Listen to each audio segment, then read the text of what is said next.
Boom! We're back, boys. And we've got table mic action. All right, so sorry to you guys for the intermission there. Quite the delay, but I promise you it is going to be 110% worth it. Having this backdrop does so much for the audio and the ambiance of what we're doing here. And now, with our players joining us, I can welcome you into our Next Gen Poker Savage Sunday. We're about to have a good time. As you can see, we got some gambling going on, and I am looking forward to watching it with you. We've got 14 of you guys here with us now. We appreciate you joining us. We've got Mr. Rosey right there in the blue hoodie, closest to your screen. He is from Next Gen Poker, the man himself, the only member of the group joining us tonight. As we mentioned earlier, Mr. Frankie, he is off to an Asia excursion. He's doing Thailand, he's doing Japan, he's doing Taiwan. Wow, that is going to be a blast. And Mr. Jello, he's got plans with his family today. Can't be with us, but can't wait to see you guys back in a couple of weeks with us. And here tonight, we got Rosey. He's going to be holding down the fort for the Next Gen crew, and he has got some of his closest compadres joining him tonight. These are all guys that are picked from the Next Gen Poker Discord. The first couple of hands, yes. we didn't run action track.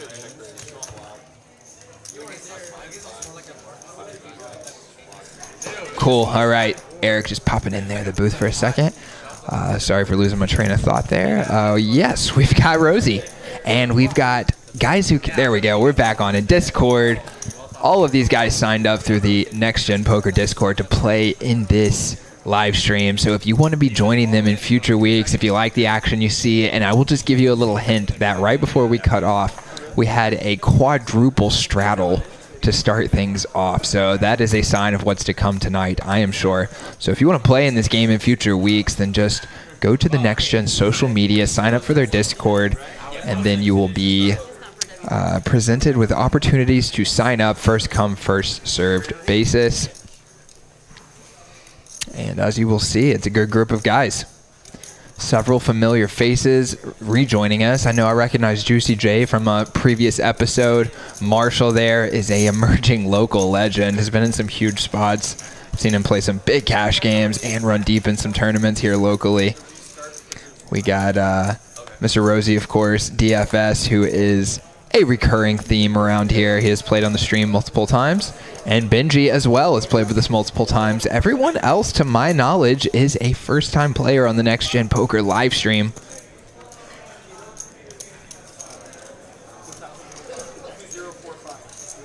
Got people trickling in here. Mr. Lego, I see him in the chat. Recurring chat member. Back for more. I'm back for more too. It has been a while since I've been in the booth. Definitely feels a little bit rusty when you haven't done it in a while. Kind of glad we got that reset so that I could throw that one away in my mind and restart fresh here with the audio track, which makes a huge difference, guys. You cannot imagine how different it feels trying to talk with a blank background. All of the attention focused directly onto your voice. It is just a totally different experience. So happy to have that backtrack, especially tonight. I'm going to be in the booth by myself, and as I mentioned, I haven't done this in a couple of months, so maybe a month. But yeah, long enough to feel a little rusty, and then when you have no backtrack, it just is a double whammy.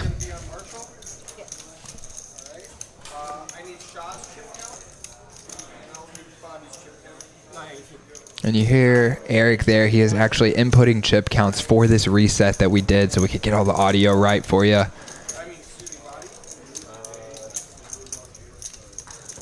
And as soon as they have all of those chip counts input, then we are going to get rolling. Eric did mention to me that the first hand or two is not going to pick up on the action tracker. So it'll just be me kind of calling out the action and probably us just chit-chatting here, getting to know each other a little bit. And then the action tracker will be up and rolling. And then with everything in my power, that's what I'll say. Everything in my power, we will be on cruise control in terms of all of our technical stuff, working here in sync and get you guys the product you came here to see. Oh, and there we go. Looks like we have action tracker right off of the bat, and we have Mr. Rosey, and I'm guessing that the action tracker must be correct because he is coming in for the $25 open. Let's see if he gets some action. He does go a little bit bigger than what you normally see and still gets himself a little caller. Sounds like he probably made some kind of comment about Rosey being tight. He has a little bit of that reputation, but sometimes tight is right. Oh, and you see why people like to speculate even though they know you were tight, because here Snoopy has outflopped him. His equities have flip-flopped. He's going to check call. Rosey's got a chance here. Still 6 outs in the deck for him. That is not one of them. Only significant to the degree that it brings Rosey a backdoor diamond draw nut blocker. Don't know how much he would be considering or using that. I don't use that too much. It is true that Snoopy might think that backdoor diamonds is a hand that Rosey might barrel with, but in this situation with a front door flush draw out there anyway, I don't think that it really makes that big of a difference if he believes that you have a few backdoor diamond draws, not nearly enough to use a blocker to go for a bluff. At least that's my opinion. He does make trips here on the end. It is a spade, could be a little bit scary, but since Rosey checked back the turn, I'm sure he discounts the fact that Rosey would have spades here, would probably expect that he'd go twice most of the time. And he bets 105. Fold from Rosey. Looked like he thought about it for a second, but couldn't come up with enough hands that he's ahead of. Decides to throw that one into the muck. And our first hand is in the book, guys, and honestly, I already feel so much better having that backdrop. I feel so much more in rhythm. And I am so happy to have the 28 of you that are here with us tonight. We are going to have a good time, guys. We are going to have a good time. This is the first time I've done this by myself, as I mentioned, so it's going to be a little bit of a different vibe, as opposed to doing it with a partner where you're kind of back and forth, kicking it off of each other, trying to think of the next topic or next thing that you want to say. And here we might have a little bit of slower space, let's say. Maybe just let it vibe for a minute. Let you hear the audio track, or maybe we'll keep it rolling through the whole thing. I don't know. Just gonna kind of go with the flow. And looks like we got a playable hand here from Tito. Wasn't sure if he would limp or raise. We're gonna find out what kind of player he is, and it is a raiser. And then we find out what kind of player DFS is as he speculates with the 4-deuce suited. Sees a hand that can make a straight and a flush. He says, I'm in there. Don't blame him for that. If anytime I feel like I can sneak in there with hands that can make straights and flushes, I'm going to try. But Hold'em is a game where you have to protect yourself. And you see why as Shah comes in here with the Jack-10 suited, makes a play, bumps it up, and now kind of traps DFS in there with dominated spades. And you see why this speculation strategy can get you into some trouble, especially when you are early position versus early position. The flop is all bricks. And Shah, who squeezed from the big blind, which is a little surprising to me. It kind of feels like a nice natural call. Now decides to slow down. I thought he might c-bet that board. Super dry. He's got some nice backdoor draws and almost no showdown value, so I thought he might decide to c-bet, but it looks like he's going to take a delayed c-betting line. Pretty interesting. DFS improves, though, and this hand would have folded on the flop, I'm almost certain. But instead, now makes an open-ender, and this river card's going to be interesting. Oh, Shah makes a pair. I was wondering if Shah bricks, He checks. Would DFS consider bluffing and getting shot off the jack high? But now that he makes a pair, it's hard for me to imagine how DFS could win this hand other than just blasting it if it's checked to him. It does bring backdoor diamonds. Both of these guys could credibly rep diamonds. And Shaw gonna bet. That's kind of interesting. This is not a spot that I would usually think about betting like 175 like he did. I might consider betting like a super small blocker style bet or something against certain players, but this one's kind of interesting. I'm wondering what kind of hands he's thinking he might get called by here. It's kind of hard to imagine hands that are worse than your hand that would want to call 175. So then that makes me think, okay, so does that mean that it's a bluff and he's using a pair to try and get DFS to fold a queen because the backdoor diamonds came in? And that could be the case. It seems a little bit tricky to me. I feel like you just got the best hand often enough that you can just show it down and win and not have to risk your $175, but to each their own. He does decide to go for it, and it should work this time unless DFS, who is looking like he was looking like he had devious plans. He does end up folding it. Man, he thought about that for a long time, didn't he, guys? That would have been a pretty sick spot to rip it. GB hitting me with the confidence booster. I appreciate that, my man. And honestly, I do feel so much better. Shout out to Eric. Thanks for letting us restart the audio. Just makes you feel really self-conscious when you're up against nothing because you're just hearing only your own voice back into your ears. Got 34 of you guys in here. Let's get it bumped up, boys. Hit that like button for us so we can get this thing sprayed out into that YouTube algorithm and try and bring some friends in. Taking the hoodie from Rosey right there. It says good vibes, good energy. Everybody loves a little good energy. Some people love a little negative energy every now and then. Just don't overindulge, guys.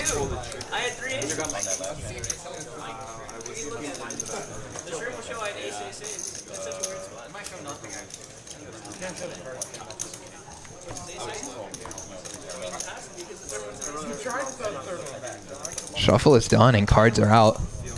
Let's get into the next hand here. Actually, I'm thinking this might end up being a blast, just sitting here talking about poker by myself for 4 hours. I've never done anything like that.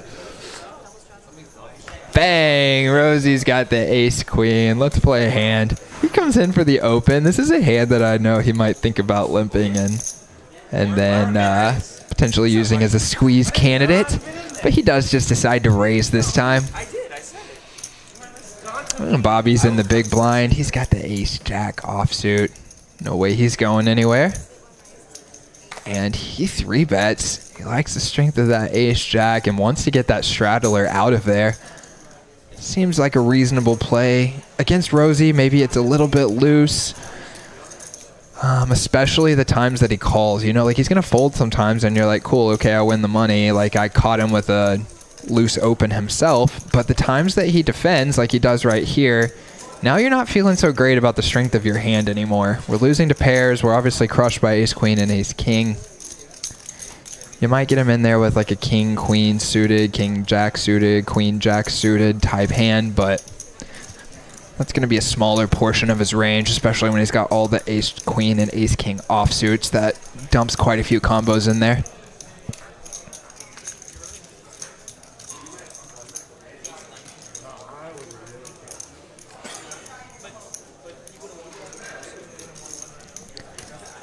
So a little c-bet here from Bobby. Very small size on the flop. He goes 85 on his 3-bet pre-flop and then now 50 here on the flop.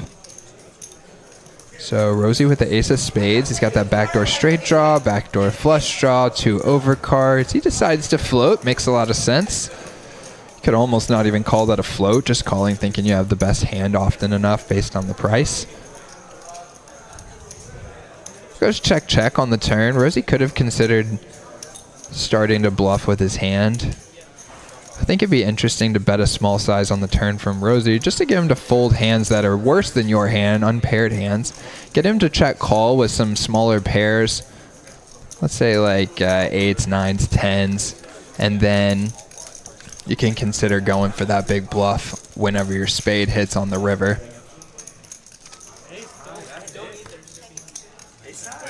And this time ace high is good. Rosey scoops.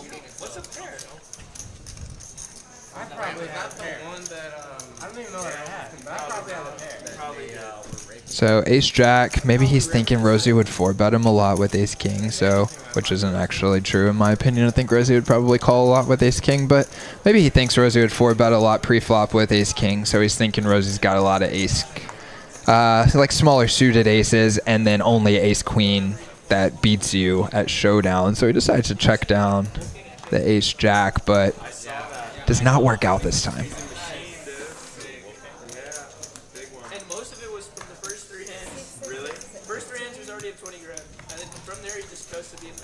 Boom. Sounds like they're talking about a huge session that Wolfgang Poker. I don't know if any of y'all watch his content. I heard he had a huge session. Shout out to him. Super nice guy. I've played with him a couple of times.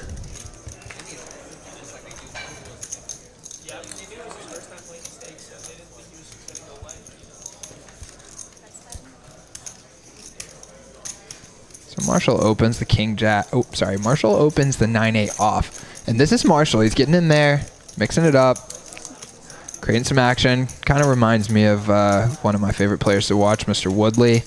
Very crafty, plays more hands than the average person would advocate for, but then plays them in a way where kind of gets like the most juice out of the squeeze, so to speak, and then kind of takes you, like here, Marshall's stealing this one, kind of takes you off into situations where it's hard to calculate the profitability of the hand because it's so player to player, player against player dependent, right? And all of those calculations where people are saying, oh, you're supposed to play this hand or you're not supposed to play this hand, those are all based on calculations, right? And when those calculations are player dependent, each player is playing every situation differently, then obviously that changes the output a lot. And then it makes it hard to kind of predict which hands might make you money or lose you money in the long run. And people get away. I've seen some players that play very, very loose and splashy, and I know people who would say, like, there's no way you could win that way, and then they seem to do very, very well. So who's to know, who's to say which styles can potentially win and which ones can't. I personally feel like I play a very, very unique style of poker and am happy with it. I feel like I do good. And I know a lot of people that are in the poker community that would say there's no way you should do some of the stuff that I like to do. That's just the game. It's fluid, you know? There's many different ways to do it.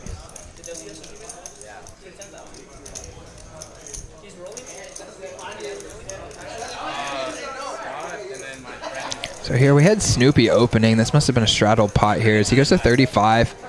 DFS defends, and then we check it down. Snoopy likes his ace high. He says, happy to show it down, and scoops. Small one there.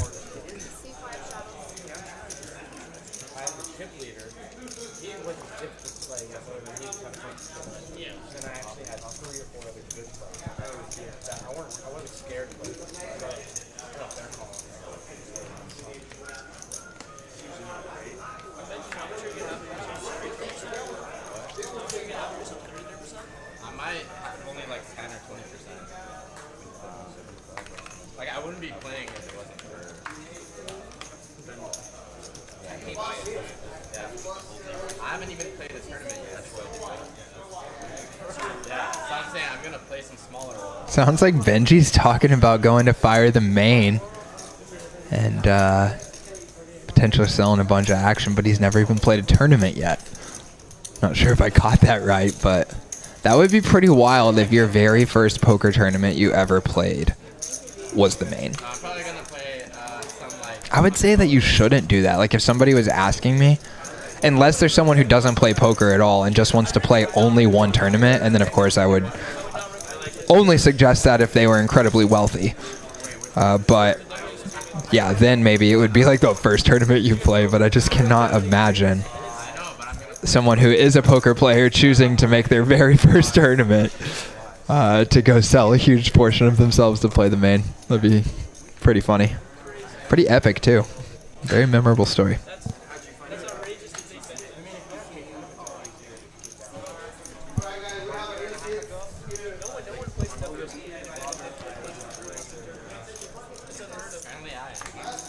Oh, boys, we are going to have a pot right here. Snoopy's got the 9s. He opens it up.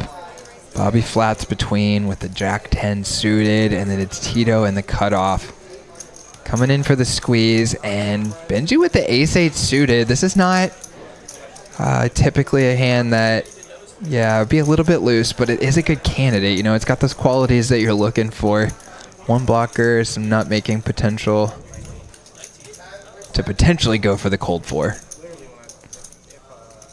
But not this time. He lets it go. And now it's back on Snoopy, who's going to call, and Bobby, who I'm assuming will be in there as well. His cards are too good. And boys, we're going 3 ways in a 3-bet pot. There's $300 out there, and oh, guys, it's juicy. Bobby's got middle pair and a flush draw. Tito's got the spade. He's got those queens. The 9's not looking so sharp anymore. Snoopy checks.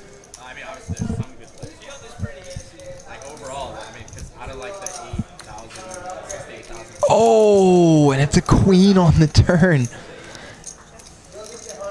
And now Bobby, he's got the open ender, the pair, and the flush draw. But it's Tito with the trips. I can't imagine this will check through again.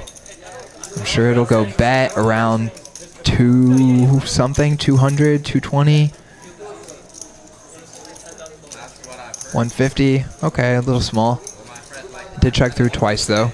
About half the pot. The 150. Snoopy lets it go, and now Bobby, I'm assuming, will be calling here. And we're going to see a juicy river card.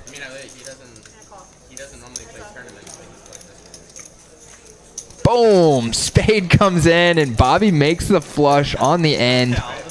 Will he get another bet here? Surely Tito is going to try and squeeze a little more value out of his queens. He's got to be thinking he would have got raised on the turn if Bobby had a straight made already. So he's just got to worry about that flush. Bobby never has pocket kings. So he's got to worry about that flush, but is that enough of a worry to not go for some value against, what, King X, I guess? I mean, like, the main thing you just gotta know that's, like, or, well, I mean, maybe King X isn't even calling. Bobby rarely has ace king anyway. Oh. Whoa, it was all in?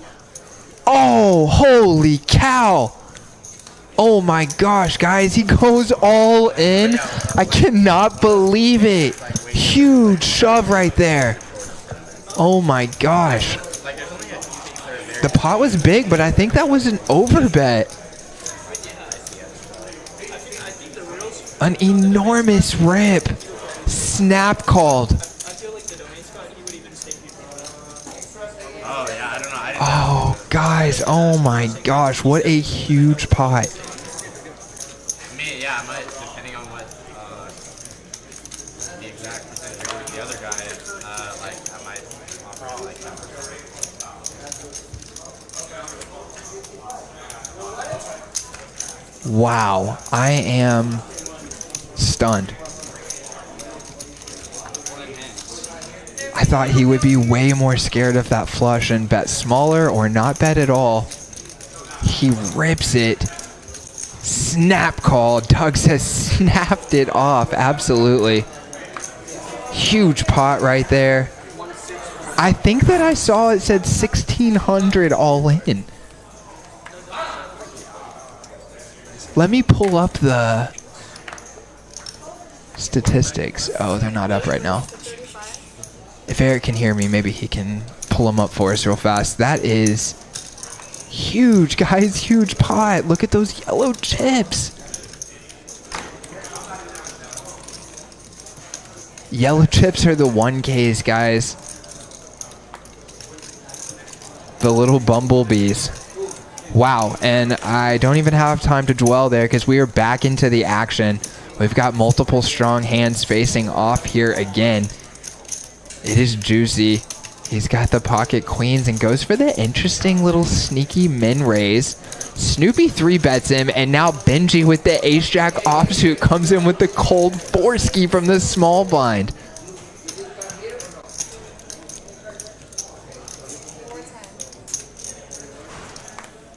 And Juicy J, after min raising it, curious to see what Benji might have thought if he had a hand like, let's say, ace-queen suited there. Yeah, I was like, wait, I heard raise, but then I Ace-jack off feels like a slam dunk fold. He's not even that concerned about what Juicy J had, but I'm sure he's a little curious what he goes with that little min open sizing with that then wants to 5-bet versus a cold 4-bet from the blinds. Maybe he's not curious. Maybe he just assumes it's aces, which it was not. It was actually queens this time. And Eric is here, clutch with the stats. Let's go. There they are, and they look good. Got a little update on the stat box there. That looks pretty slick, and it is Bobby up $1,700, and Tito stuck 2K. Guys, that was huge. What a pot. Oh my goodness. I was sitting here talking myself into thinking you could consider checking back because, like, I mean, he probably doesn't have ace-king, so you're trying to get called by king-queen, which you have 2 of them, or, I mean, what else? King-jack, maybe? So, I was thinking, man, maybe he's got too many flushes and we should just check back, and then boom, rips it in. What a spot. What a spot.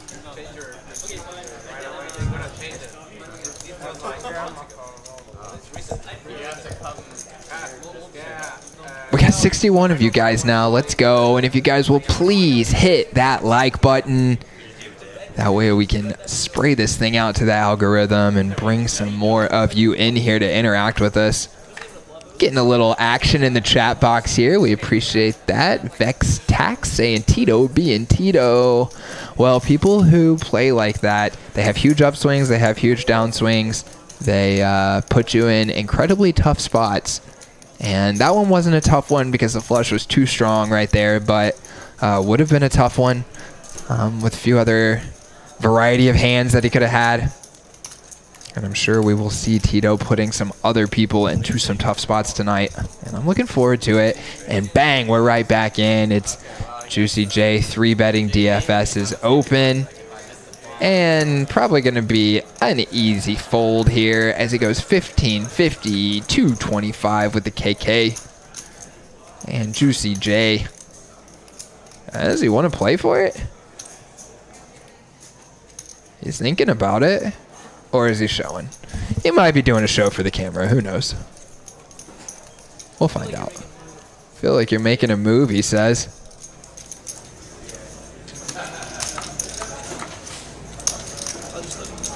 But I'll just let it go. Come on, we knew you were folding the whole time, Juicy. Brings out the little speech play. Show one, show one. Oh, that was kind of fun right there, razzing him a little bit, guys. Maybe I should spice that up a little for Savage Sunday. Just a little razzing. I've been working on my trolling anyway. Trolling has become a huge part of my speech play recently when I'm playing poker, so maybe this is a good opportunity to practice it. Rosey, this is a very important question that they cannot answer for me last week. Who are you going to in the playoffs? For what sport? Basketball. Celtics. Hold up. Where are you from again? San Diego. Draw like a line. Pretty far line. Oh wait, this is Doug Straddle. Did you say they couldn't answer it last week? They didn't know? No, because they would have said literally any team can come. Got a little NBA basketball talk going on. Ride or die since I was a kid. Fair enough. Yeah. I think they're playing right now, actually. No, they are. Hey, they can have these. They can have these. I just need the Warriors to win the West. Oh. Got DFS opening it up right here. Pingy 3-bets, and as you can see, this is going to be a tough and aggressive game. Lots and lots of raising and re-raising going on. And we've already got open 3-bet from Benji, Juicy J. Oh, we've got a dynamic building, boys. We just saw the cold 4, then 5-bet from Juicy J. Now we see Benji again getting kind of ran over as it's Juicy J coming in with the cold 4 this time. He's got it both times. He's got the pocket jacks. Is Benji fed up with it? It's 200. It's kind of got an awkward stack size here to make a play, because if you go small, then you need to go to what, like 550, maybe at least 550 if you feel like you want to have a lot of fold equity. But then you've gone too much of your stack because you don't want to fold if the guy shoves. You know, you almost never want to put in, what would that be, more than a third of your stack, 500 out of 1200, so, and then fold to a shove. So you just really have like no options there. If Benji had, let's say, more like 2,500 or 3K, then it really opens up his options to potentially think about some lighter 5 bets right there. Personally, I would kind of lean towards the tight side. I mean, especially with ace-3 suited, it wouldn't even be a question, but I would lean towards the tight side anyway, because I don't think that people very often are going to go for a light cold 4-bet once they just 5-bet you on like 1 or 2 hands earlier. I think they're going to have it most of the time there. So unless it's a very special candidate, I think that most of the time I would just lean on the tight side, and I certainly wouldn't think about making a play with ace-3 suited. That's very far away from my mind. Maybe like an ace-jack offsuit or ace-queen offsuit. Ace-10 suited. That feels more like a possibility. And here we got Shaw opening it up. About to run into a buzzsaw. Ace-jack against the bullets. We got Tito ace-ace. That's a nice straddle. You just look down and see 2 bullets looking right back at you. Wondering if Sha is short for Shayi, which is Chinese for shark. And I'm wondering if that is his little sneaky way. He looks exactly like the kind of guy who might make a sneaky little move like that. You know, oh, I'm so inconspicuous, you know. But secretly, I'm going to make my name Shark and you don't even know it. Sorry for blowing your cover there, Shayu.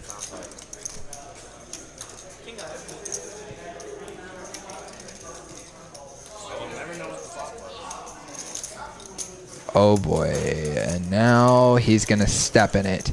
Shayu's in trouble. He checks. Tito c-bets. And Shayu goes for the check raise after defending versus the 3-bet. Tito just calls. You know he's not going anywhere. He just lost that huge pot. He's certainly not thinking about folding aces right now. He's probably hoping that Sha bets again so he can shove it. Now it goes check. Is Tito going to be worried and consider checking back right here? Is he just going to go bet?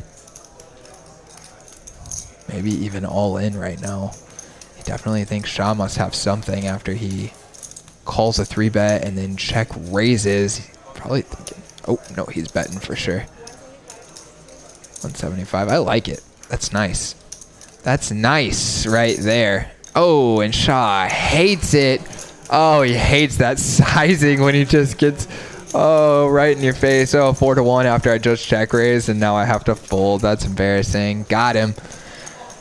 And Sha being a little aggressive right there, maybe trying to go with his image, which has seemed relatively tight so far, and make a play, attack like a really dry, inconspicuous looking board. Hope that Tito also had no pair and that he would just fold right there. I mean, I don't mind it. I don't mind the play. You know, if you're going to be in there with the ace-jack offsuit, out of position, calling 3-bets, you got to be willing to make a play. So I like that, but just doesn't work out when your opponent's got 2 bullets. He ain't going nowhere.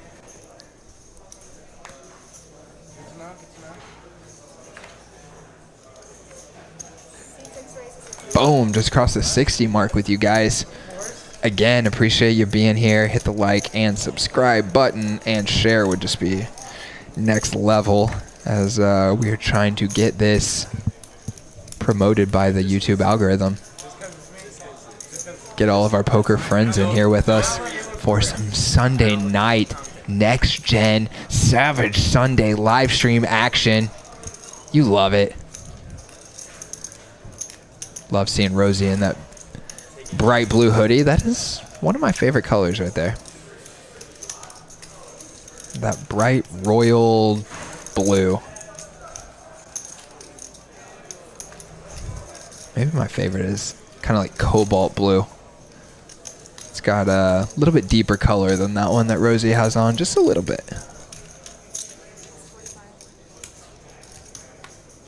Marshall gonna make a little stab here, but he's got the best hand. Maybe just hoping Rosey will fold like a tiny pair, a deuce, or pocket threes or something. Maybe just trying to bluff him off of ace high. That's kind of crafty. That's kind of crafty right there. Okay, I just saw 10, 10, 10, and jack, so he's bluffing him off of ace high. Mr. Marshall. Shout out to Marsh.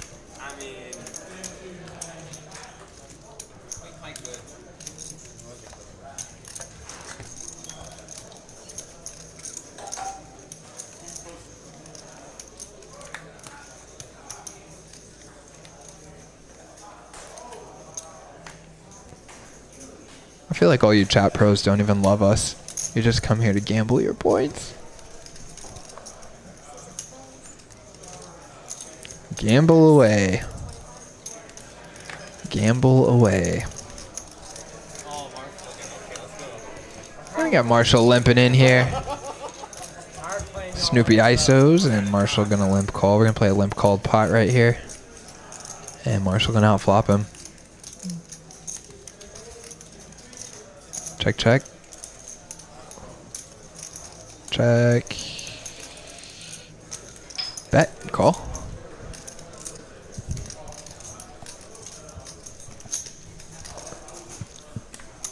Check. Check.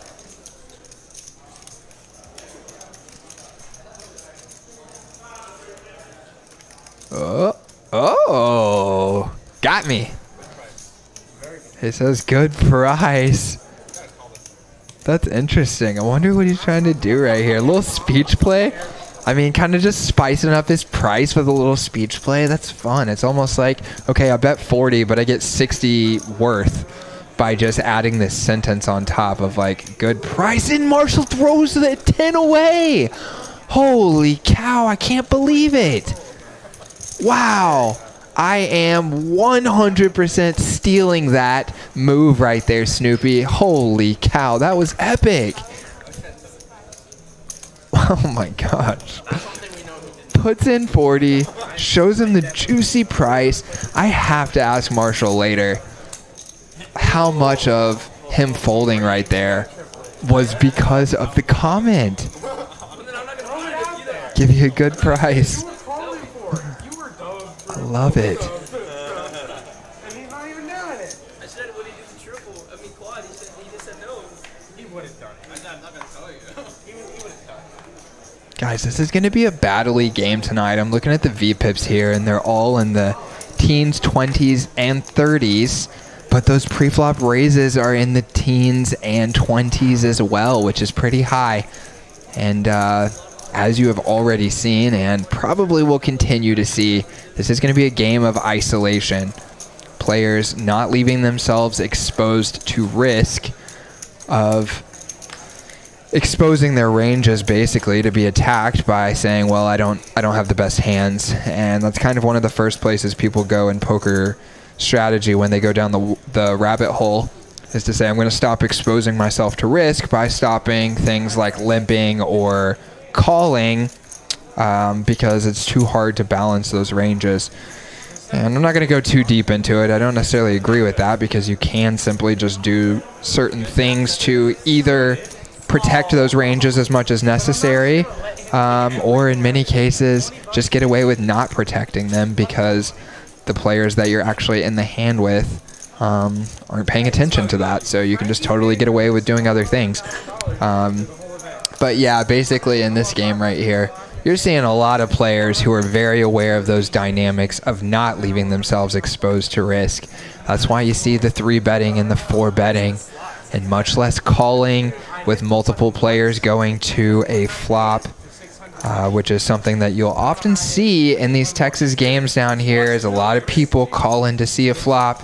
I'm one of them, but these guys at this table tonight are not. They are tough and aggressive, and we're about to see some of it right here as Shaw, the shark, opens to 30 with the ace-6 suited. Marshall defends the straddle. Oh, sorry. Benji defends the big blind first, and then Marshall defends the straddle. And Shaw gets a nice flop right here. Ace-high board. Benji just going to have to dump it. Marshall just going to have to dump it. And Shaw gets an uncontested pot right there. I give him a little swing of confidence, as sometimes you just lose 1 or 2 pots, and then all of a sudden your confidence is shaken. He went for the bluff with the ace-jack. It didn't work. Now, like, let's say if he had lost this pot right here, man, things can start to spiral on you a little bit, but you get one at the right moment and just totally shifts your energy, shifts your momentum.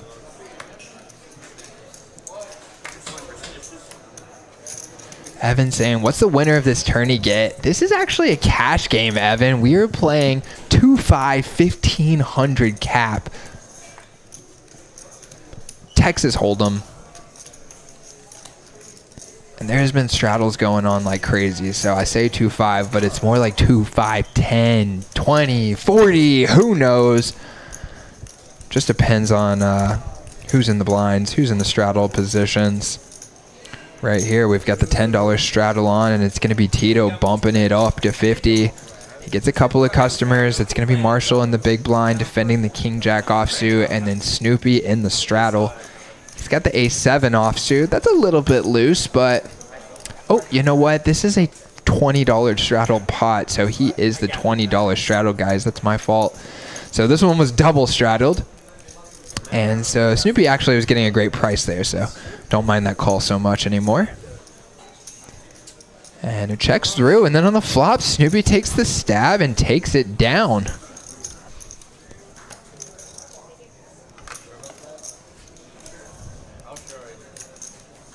Evan says, oh, word, dawg. It's a 2-5 cash game.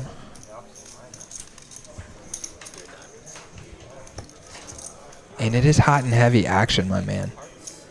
And if any of you guys are interested in playing in this cash game, you can hit the Next Gen Poker Boys on their socials. Sign up for their Discord, and that's where the sign-up sheet goes. First come, first served. Boom! Shayu back in the mix. Raises to $30. Marshall in the small blind. He's got cards that are suited and connected. He's going nowhere. And now Juicy J got a potential squeeze spot, but he doesn't this time. And you see what I mean? Earlier I just mentioned that, like, you don't expect people to go for a spot when they just had one. So you typically think they have strong cards when they go for it after they just made a big play. And then you see here, he's got the ace-jack offsuit. Could have made a play, but this time, now he's just gone for 2 big plays. And he shies away from making the big squeeze here, which is fine. Defending's fine. And look, he gets a good flop. Gets a little extra juice on the squeeze. $40 more goes in on this flop. He check calls.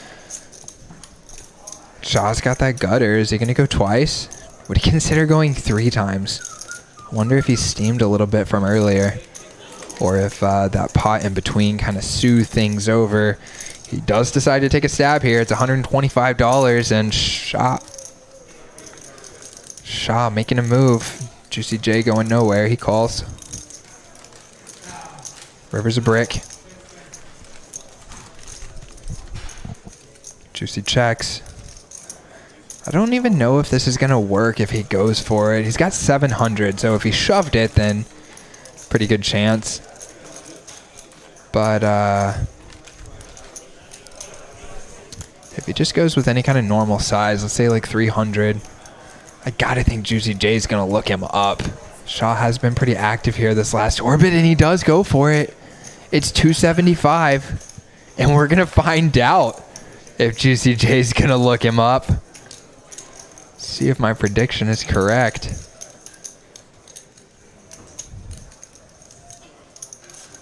Juicy J is a winner today so far. That might incentivize him to get in there a little bit lighter. If we think about better hands he could have right here, like ace 10, ace 8, those will probably go for a check raise on the flop or turn. Ace queen would probably squeeze pre-flop. 10-8 is a possibility. Ace deuce is a possibility. Ace 6 is a possibility. And then ace jack is the next best hand that you're likely to have here. Maybe 10-6 suited. So you do have a fairly strong candidate. Oh, he lets it go. Ouchie. Ouchie, ouchie, ouchie. Lets it go. And 275 gets it done, guys. And look, I was wrong again. I've had multiple bad predictions already.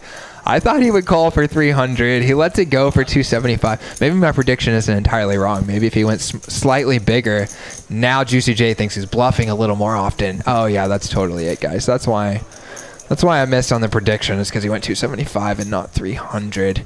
And what do you know? We got Mr. Jack in the chat. What's up, Jack? How you doing, buddy? Glad to see you joining us, along with 70 of our closest friends here. All of our favorite chat pros. Thank you guys for being here with us tonight.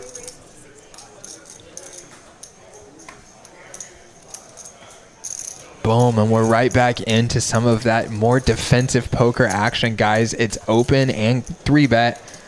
It's Shaw with the ace-10 offsuit. It's Tito with the ace-jack offsuit, and Shaw just folds it. That's a little surprising. And I didn't see who had it, but someone behind him there had the queen-jack offsuit. And if that just goes open and call, then that's the kind of hand that's much more likely to come in and create a multi-way dynamic, which definitely makes poker a lot more complex too. And that's another reason why it's kind of preferred by the professional poker community to go with that more tight and aggressive style. It does make the strategy more simple because you can keep up with the ranges that you have in different situations a lot more easily. So one of the reasons that it's more preferred. And boom, boys. Guys, I can't get a word in edgewise before we are back with more huge hands. This is Bobby opening from EP, a 3-bet from EP, and now Rosey with the cold 4-bet from EP. And now Marshall is behind him with the ace-10 offsuit, and he's thinking about it.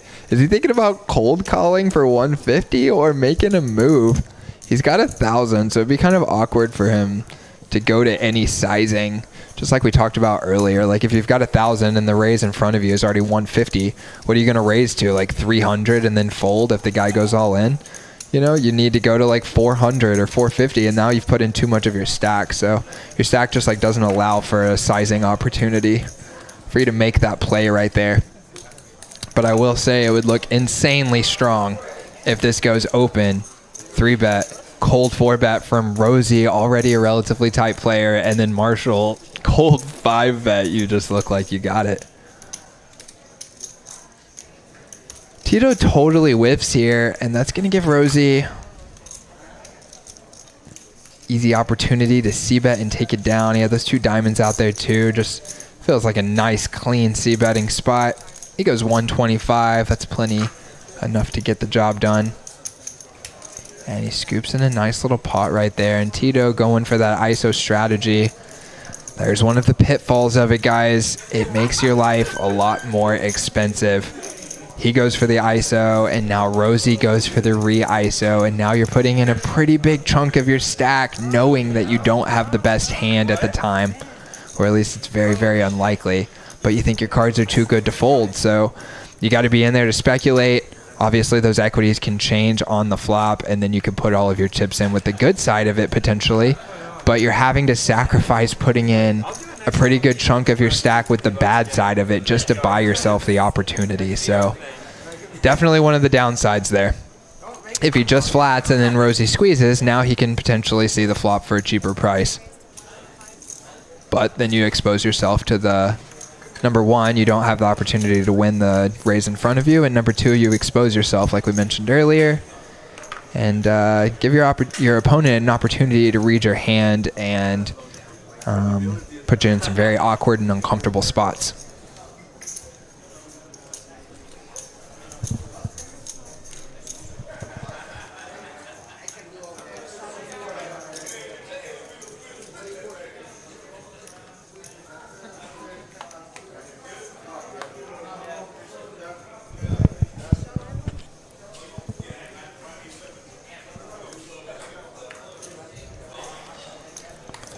Got DFS picking up the King Jack offsuit EP right here. Bumps it to 30. And no action.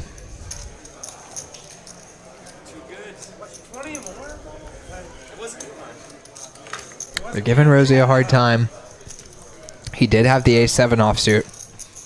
Gonna say two things. Number one, I'm gonna say, if these guys could see that Rosey had A7 offsuit right there and then folded, choosing to not defend his $10 straddle, they would razz him to no end.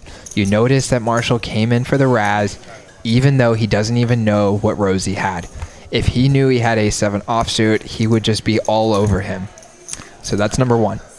Number two thing I'm going to say is, if I were in Rosey's situation, I would absolutely fold A7 offsuit, no questions asked. So there you have it. Do with it what you will. And now we got Marshall coming in for the open. Here's a hand we all want to play. That's a 10-9 suited. Snoopy defends. Bobby defends. And we get a pretty boring flop right here. Some backdoor draws. The only pair gets out of there. It's Marshall C-bets. Bobby gonna float and gets a great card. And now Marshall is gonna choose. Does he want to represent this ace? There's some weird ways this could go, guys. If it goes bet, call, check, check on the end, Marshall could win with 10 high. Marshall does keep betting. He's representing that ace. He was the pre-flop aggressor. Very, very common strategy. If an ace comes on the turn, to just keep betting after you've already c-bet. Now it feels to your opponent like, okay, well, he either has a made hand, like let's say a set, or ace jack, or the ace improved, a hand like ace queen, ace king. Very scary. And now Marshall bricks on the end. And Bobby improves the 8. Oh my gosh. 8 gets there. And now Marshall, wow, he loads up again. This guy is such a legend, guys. I would have just been out of there. On weak sauce, Marshall is in there and is going to win himself this pot in all likelihood. I mean, Bobby's thinking about it. This would be an epic hero call right here. But in all likelihood, it's going to be Marshall with sheer force. Oh, he's reaching. No way. No way. 160. Does he want to be the hero of the night? He's deep in thought. I don't think that he's Hollywooding on this one, guys. I think he's really thinking about it. And this will be an epic call right here.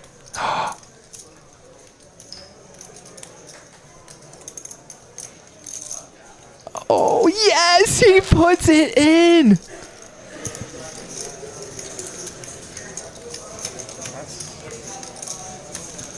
Wow. I knew he had one thing right. I got one thing right. He missed the diamond draw, guys.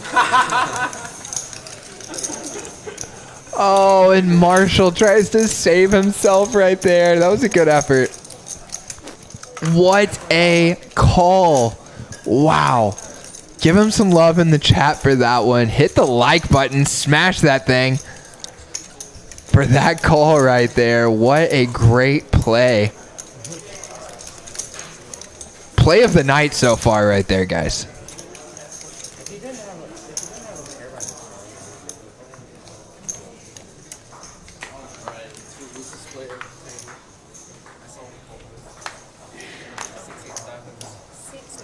Oh, you're talking about right now. I thought there was a 15 match delay. No, he's talking about right now. Like you said, it's 8-6 of diamonds, one the flop with back to Marshall's right back in it, guys. Got another similar hand to the last one. He's got the 9-8 suited this time.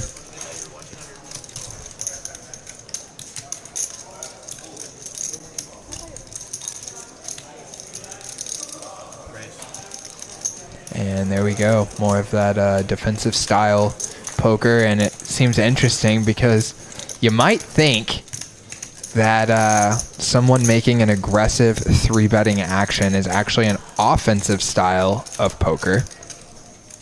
But that is dependent on their cards, in my opinion. Whenever you are re-raising with hands that typically would not choose to re-raise in a vacuum, although here you probably would, in terms of their strength versus Marshall's opening range. But being out of position, I think this hand still has like a high desire to just call and take a flop.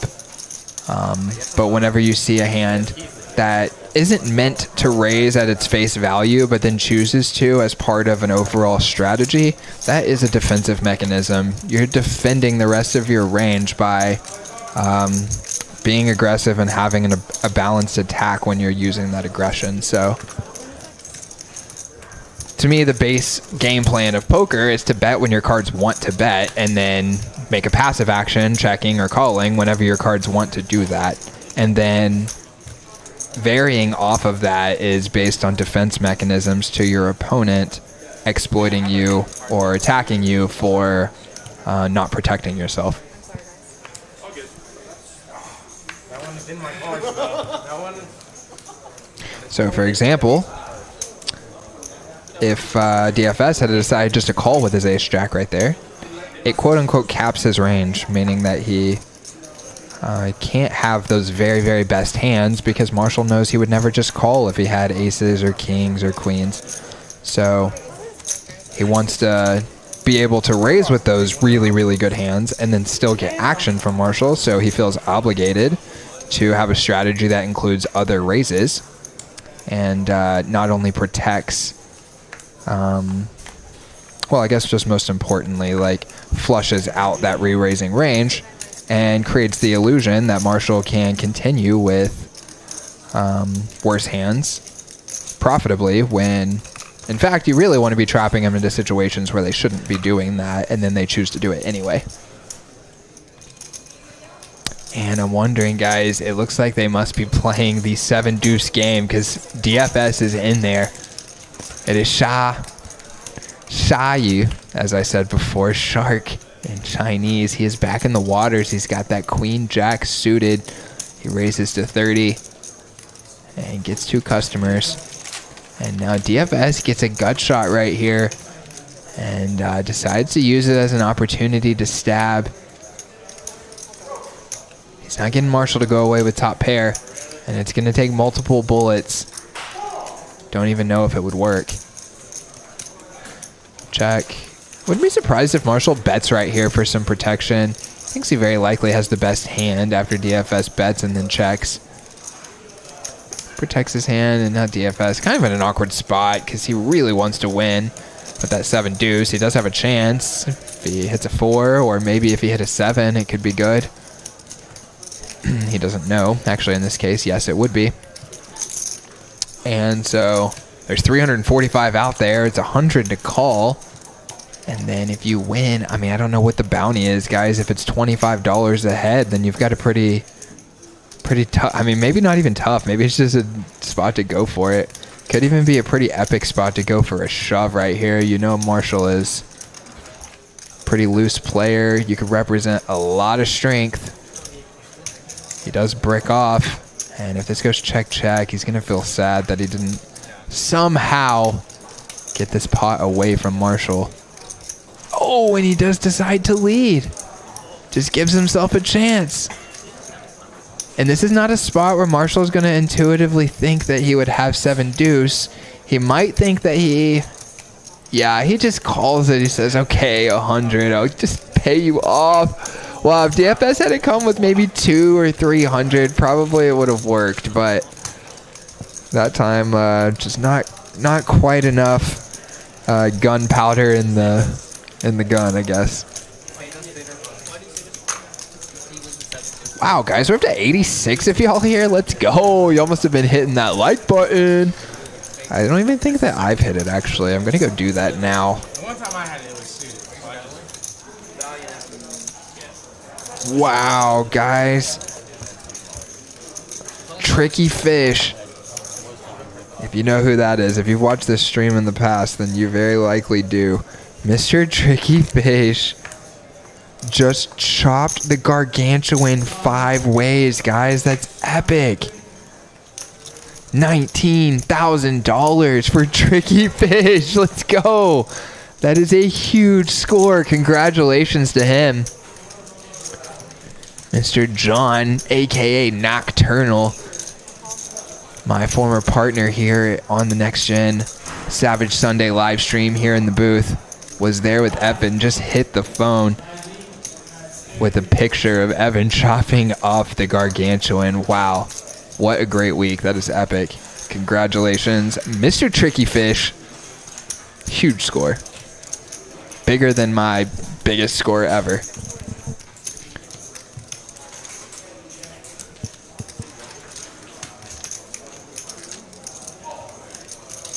Gatebuster joining us in the chat. What's up, my man? Glad to have you here. We got 85 of our closest friends. Mr. Scott in the mix too. Appreciate you guys spending your Sunday with us. See if we can get that number up to 100. And I spaced and didn't go hit the like button like I promised I would. Got cut up on Tricky Fish stuff.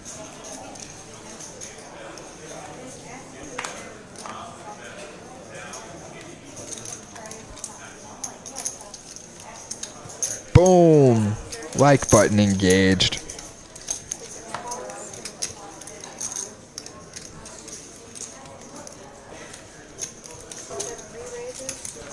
Just seeing my YouTube feed pop up here. Have you guys been watching any of that Doug Polk content lately? I'll get back to it in a second here because we got a little hand going on. And no, it's Juicy J taking it down with the 10s, little squeeze spot. Okay, have you guys been watching any of the Doug Polk content lately? Doug is such a character. Oh my gosh, so good for poker. To have him making content, one of the best watches in the poker community. I will say there are aspects to Doug's personality that are tough. I just feel like he creates a lot of drama for clicks, and that's hard for me to get on board with it. But I will also say he is a super clever guy, and he is totally slaying the content lately, as Tiny said. Oh my gosh, the meme that he just made about Berkey being in the rounders scene. Oh, if you haven't seen it, you got to go watch it. It's hilarious. I was literally laughing out loud watching it. And, you know, it's got to be pretty good to be watching a YouTube video and just start laughing out loud to yourself. And what a flop for Tito as he flops the top pair with the nut flush draw. He checks it through and allows these guys to pick up some equity. Juicy J makes a gutter and Snoopy makes a pair. He's going to bet to try and protect it. And now Tito kind of in a weird spot where you would usually just call. Yeah, he does. If he could see Snoopy's cards, you'd probably want to raise. But maybe not. Maybe you want to just like give Snoopy a chance to bluff. I guess my feeling is that he just usually is going to check on the M when he has a pair. And he does here. So you could like kind of raise just to protect. And yeah, he's definitely going to fold. But like I just don't feel like I'm going to get any more money out of him either way. So we might as well just fold him off of... Maybe not. What's he got? 3 outs? Okay, yeah. I'm tripping. I'm tripping. Why on earth would you raise? Call. Let him try and bluff again. Wow. And Tito makes me look like an idiot as he not only has the chance for Snoopy to bluff again, but he gets paid. He gets a value bet paid on the river. Must have chose the perfect sizing right there, 65. I mean, how do you get 65 more dollars out of a 7? Boom. Great play right there. And Tito, as we saw him go for the thin shove with the queens earlier, obviously a much smaller pot here, but gets a little bit of retribution as his value bet, not a light value bet from him, but a very light call down from his opponent. And that image could definitely play into that, so gets a little bit back on that one.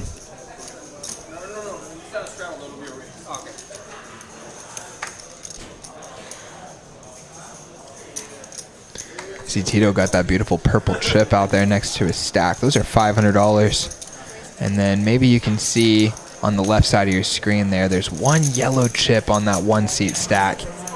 That is a 1K chip, $1,000 USD. What? It's getting boring playing that. I like playing that stuff. I mean, I like it too sometimes. And as the boys mentioned, we got Marshall against Rosey, heads up again here. Nothing for either one of them. But checks down, Marshall's ace high will be good. Oh, unless Rosey drills it on the river. I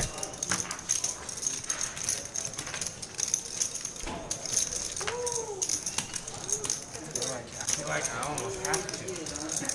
I wanted to snap so bad. Rosey bets 25. Marshall with the ace deuce high. Makes a light call down. And we're seeing some light call downs here tonight. Some light bets as well. Now we're even. Tiny giving that shout out to Tricky Fish. So sick. Chops it 5 ways. There's no way. Oh, dude, I wish you could river repair. Maybe you can help me, Tiny. Are they playing WPT or are they playing World Series right now at Choctaw? Didn't even look into this one. Just haven't been in tourney mode recently.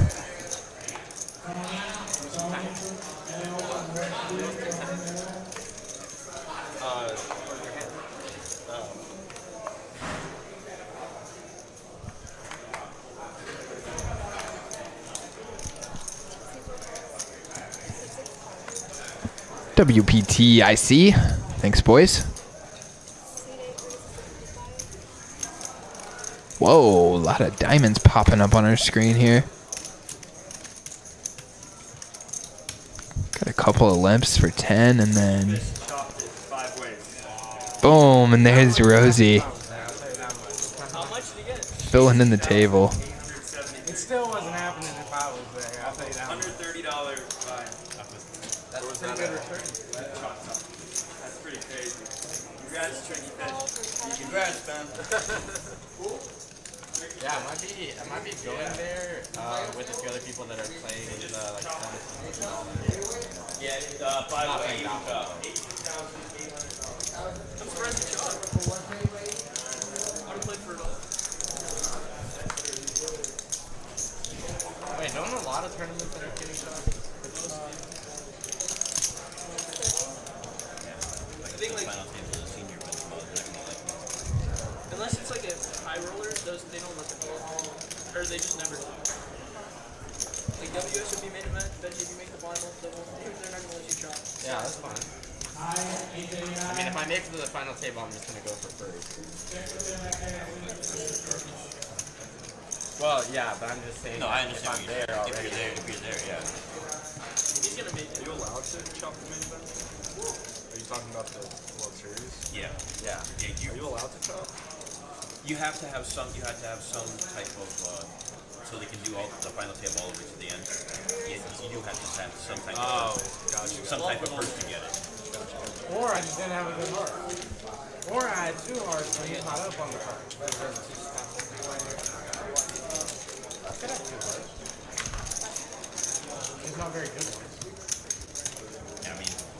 Say like the first place is like 8 million. We'd about to have like 500,000 in the rank or something like that. enough, guys. What do you mean? Got some nice table chat going on here. Just letting them roll for a little bit. Try and give you guys a variety of vibes.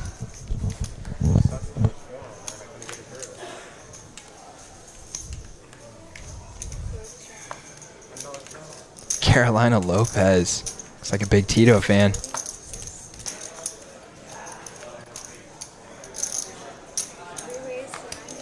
Looks like Tiny had some success in the Gargantuan as well. 2 cashes in the same tournament. That's pretty impressive. Whoa. Now we got Marshall opening and defending against 3-bet. Out of position with the 8-3 suited. 8-4 suited, okay, you can make a straight. 8-3 suited, even better, you can make 2 straights. And Shaw checks it back on the flop. A little interesting, a little sneaky. Wants to have some flush draws in that checking range. I mean, I'm a cheater that chooses to mostly just use aces when maybe you should choose to use a handful of others as well. But I'm thinking, man, when I got the ace high flush draw, just having the potential to have a flush after checking is enough to me. I don't need to have it at a variety of different levels. I would rather just bet with my queen highs to get ace highs and king highs to fold. And then when I make my hand, I also have a bigger pot and got some of that money in before I made my hand, which then sometimes becomes tougher to get money for your hand when you have the non-nut draw.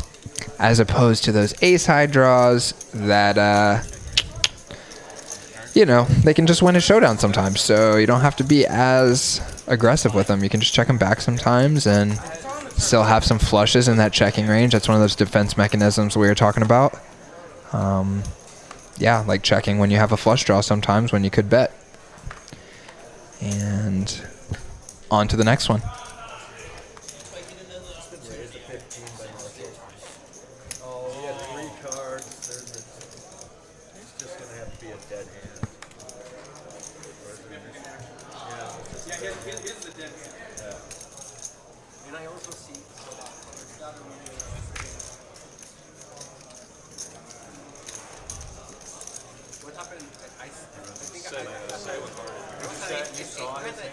Looks like Doug is lighting up the chatbot gambling game.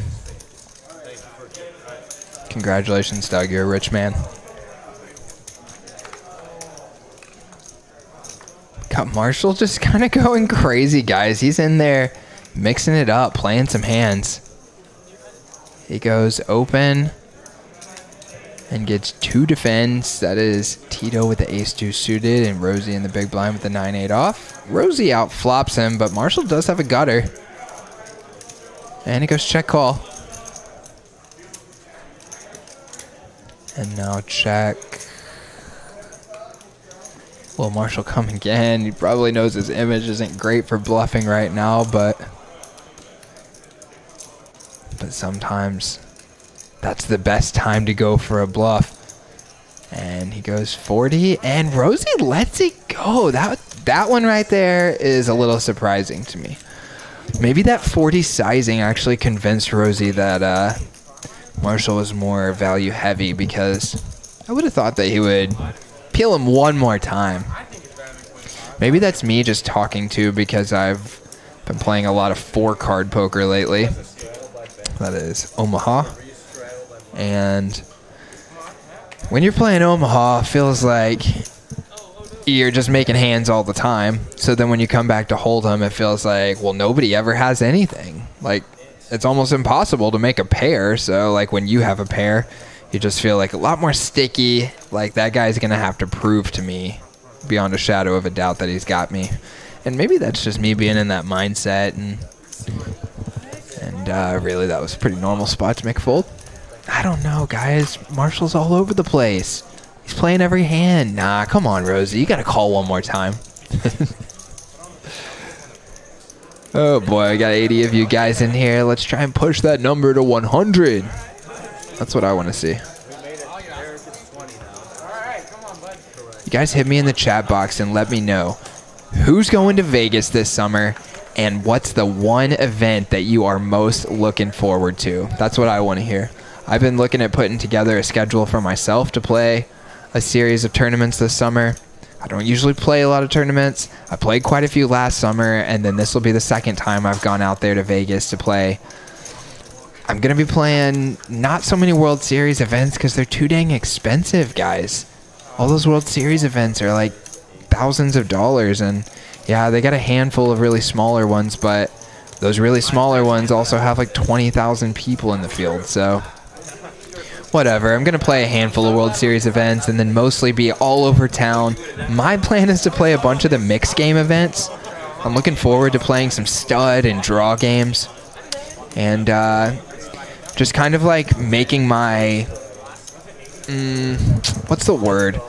I guess making my first steps towards kind of mastering that field of poker, the mixed game tournaments, which has their own little player pool, and there's still some big events to play too. And yeah, I don't know, it just feels like it gives you the best chance to win. There's a couple of reasons why.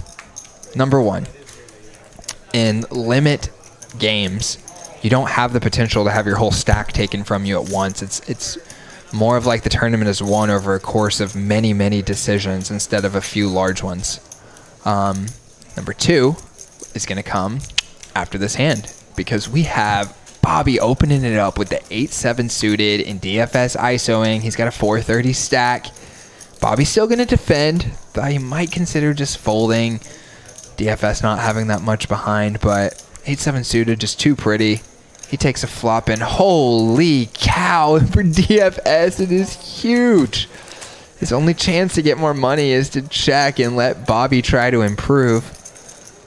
But he doesn't know that, so he might try and bet. Just because that would kind of be a normal thing to do. No, no, no. He checks. He can see right through the cards, guys. And is Bobby... No. No way. He's not taking the bait on this one. No way. This board's way too good for DFS, and he has 8 high. I'm just speculating.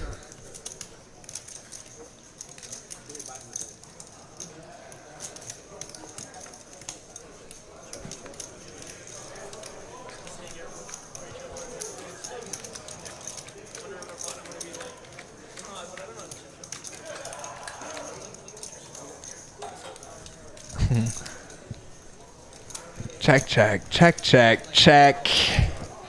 DFS shoves it, 430, snap fold, takes it down. Monster hand gets no action. And I'm over here to the chat box where it is Lego razzing me a little bit now. Too expensive. Sounded like someone needs to get good at poker to build a bankroll. I hear what you're saying, but the fact of the matter is those tournaments add up fast, my man. You go out and start firing $1,000 events. Next thing you know, you're 20 or 30 events into it and you haven't had a deep run.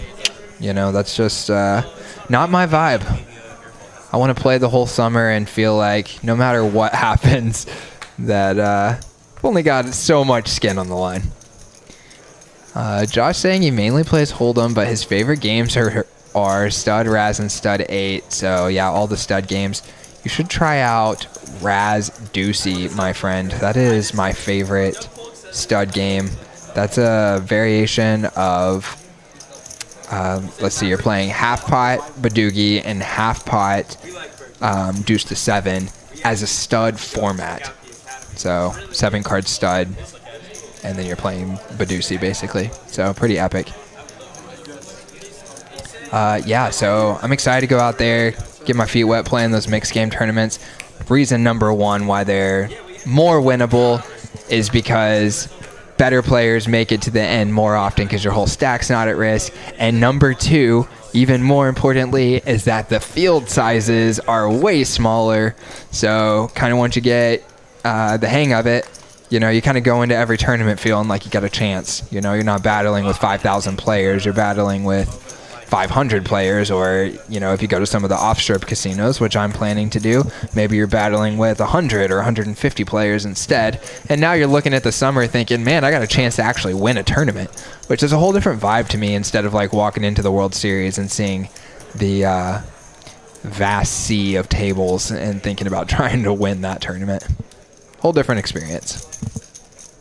Still going to fire a couple of those, but just going to kind of focus on working my way up over the years, as opposed to just going in guns blazing and just hoping to run really hot in a World Series event. So I got a 3-way pot here. Marshall's in there with a 10-3 offsuit, but he's got that castle, guys. He's in the button. On the button, in the button. On the button, in the castle.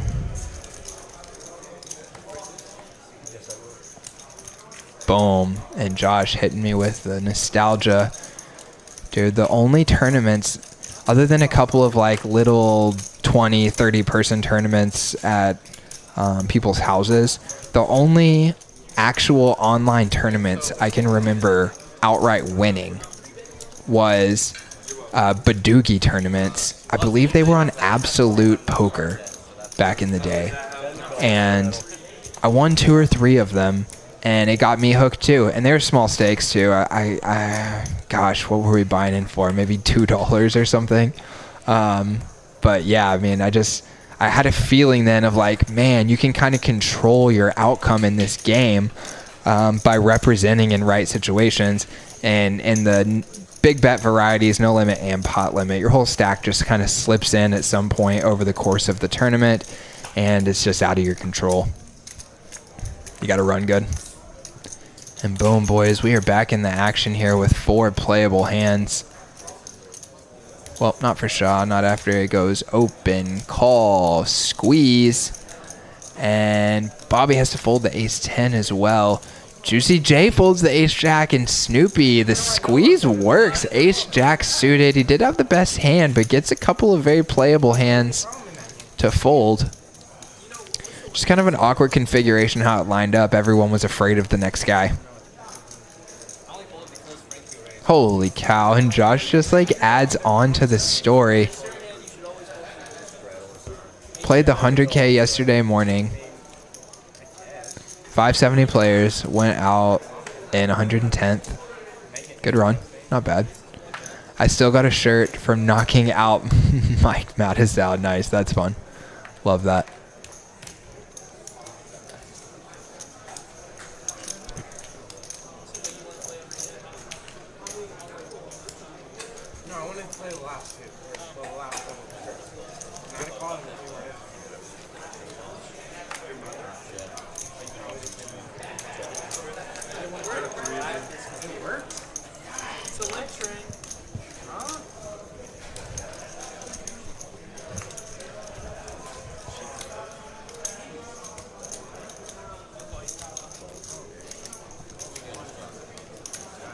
Marshall's a little stabbing bet right here. Gets called by worst 5. We're going to take a turn. Bets $10 again. Gets called by worst 5. Very, very crafty. Bets $10 again. Gets raised. Oh, could he? Oh, and he folds it. That would have been so sweet, Marshall, if he just goes 10-10-10 to induce the raise on the end and then calls. Oh, that'd be epic.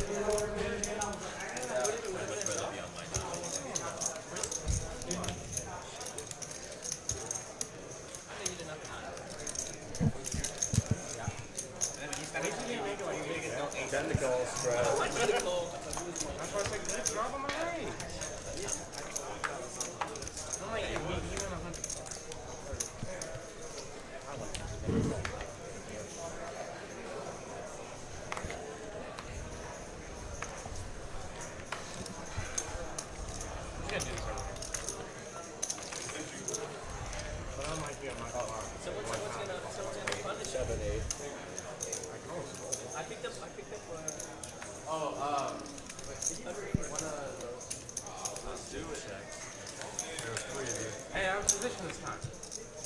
That killed me last time.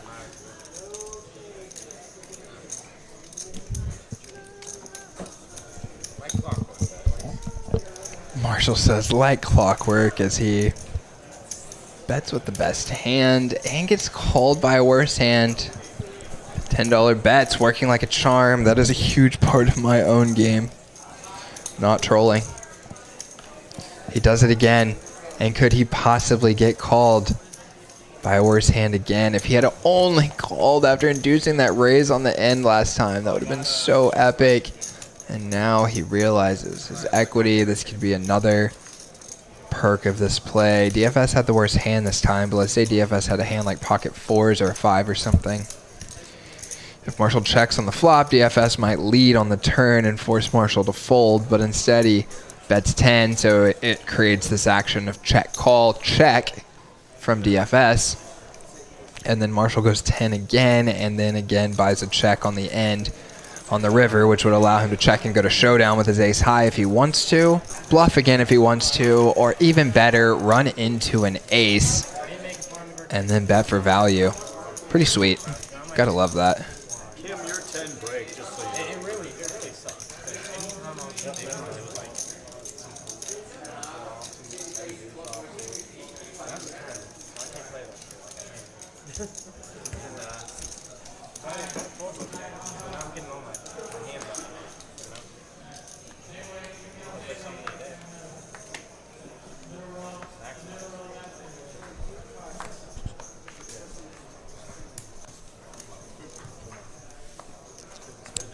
Yeah.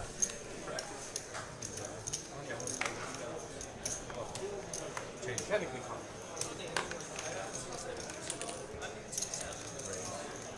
they had a 70.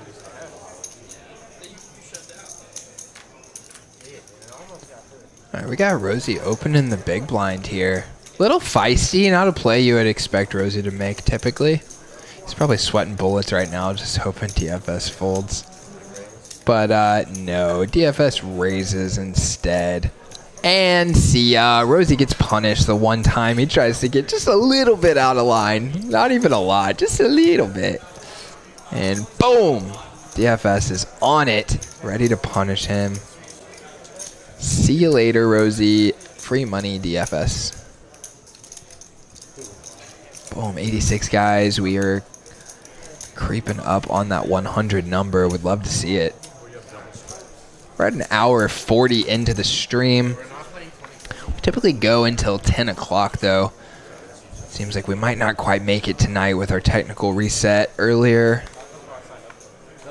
Might not make it to a 4-hour stream on this one, but we will go until 10 o'clock tonight. Yeah.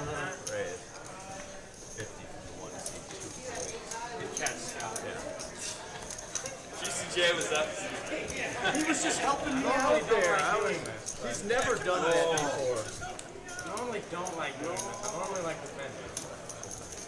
Bobby opens and Marshall just tosses the straddle away. You heard him. He normally doesn't want to fold. He wants to defend, but 10-4 off. Too ugly. Hey,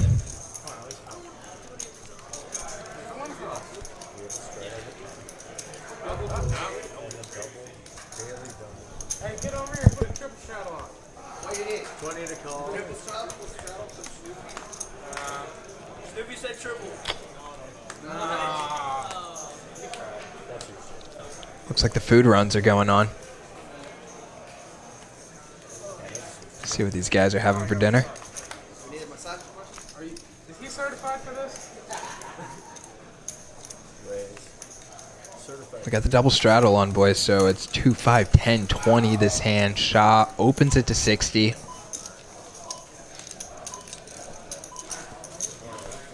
Yeah, Marshall going nowhere with the 9-8 suited. He's happy to see it. We'll take a flop. Marshall checks dark. Shaw gets a good C betting board. Decides to check instead. Likes his king high, thinks it might be good. Marshall's not folding any better hands. Those things make sense. It's just usually a range betting board for me. One of those defense mechanisms we mentioned earlier that I don't use that many of, but that one is a pretty valuable one. Range betting on boards that favor the guy who raced. Definitely simplifies your strategy. Not to be used at all times, but I would say an open and then a defend from Marshall right there is a pretty good time to just bet and deny his equity. I don't think he's going to bluff raise us hardly ever, even though he does have way more fours than us. I don't know. It just felt like in flow right there, like I'm going to see bet every time and he's just going to fold. Maybe I'm tripping, actually. Maybe that shouldn't be a range betting board since the defender has way more fours than we do. I'm going to take it back. I'd probably still range bet, but I'm going to take back the fact that you necessarily should or anything in that vein. Good check by Shaw.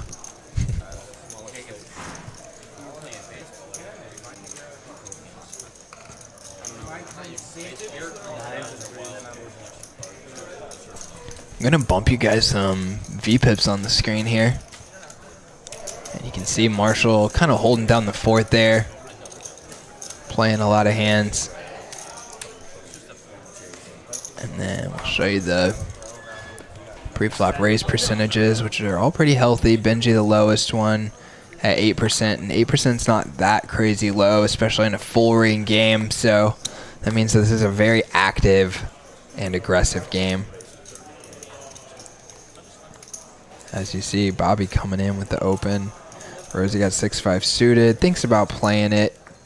Disciplined move to fold. I know that most people would want to try and see the flop in some way, either by calling or 3-betting there, but I'm with Rosey in a game where you do need to protect yourself, like we've been talking about. 6-5 suited is one of those hands where you're like, okay, if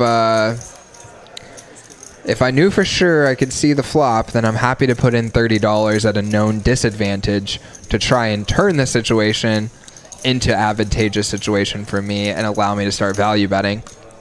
But when it's at the risk of exposing that I don't have that strong of a hand and allowing all of these very aggressive players behind me to take advantage of that and start hammering me with 3-bets, that's a time where you just kind of move away from keeping those speculative hands in your calling range and instead want to have a nice, meaty, strong calling range so that when people do attack you, they are surprised to find out that you're not giving up so easy and they most likely underestimated the strength of your range.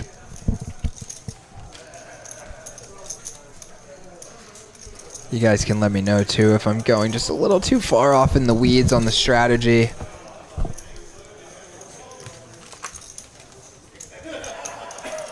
Boom! Just cracked 90 viewers. Gotta love it.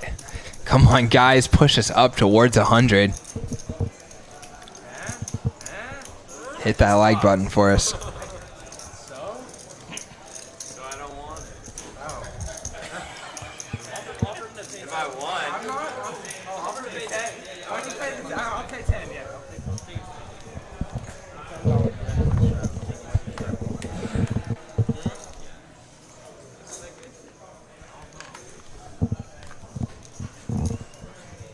Oh, Rosey hates that. Oh, that's one he memorized.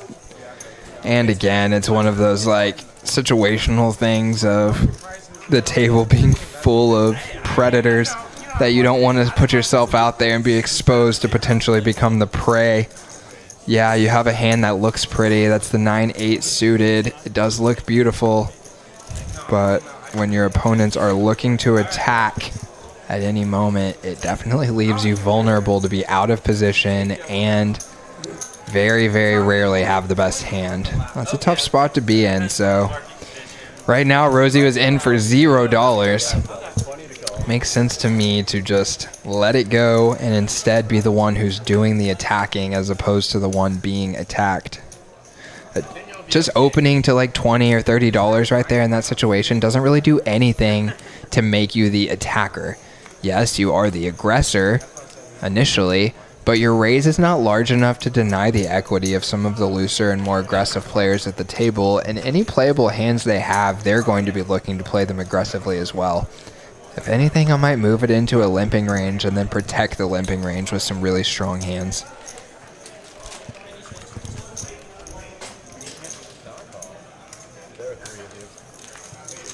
And now we got the straddle on, boys, and Rosey double straddles it. So this is a 5-10, excuse me, 2-5-10, 20.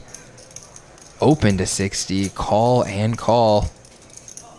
And now will Benji c-bet this board that looks so good for the early position opener, and knowing he's a tight player, yes he will, and it's gonna work, guys. The 8 high is gonna get a 60% hand, and what would have become a 60% hand if Rosey folded.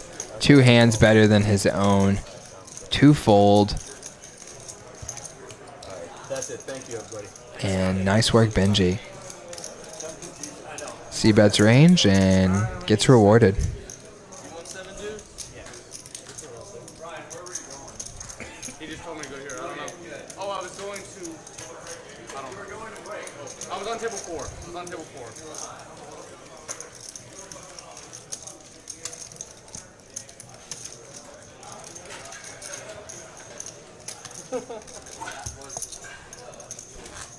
Oh, okay. Yeah. Wait, so do you guys want to play it? I'm good. Oh, you don't want to? Yeah, I'm good. Play what? No. No, I'm good. I don't want up to you. You got enough action. What? You've got enough action, I think. Enough action. Why? Watch out. And there's Benji too. Yeah. 10 to go. 30. Those chips at me, not cards. Yep.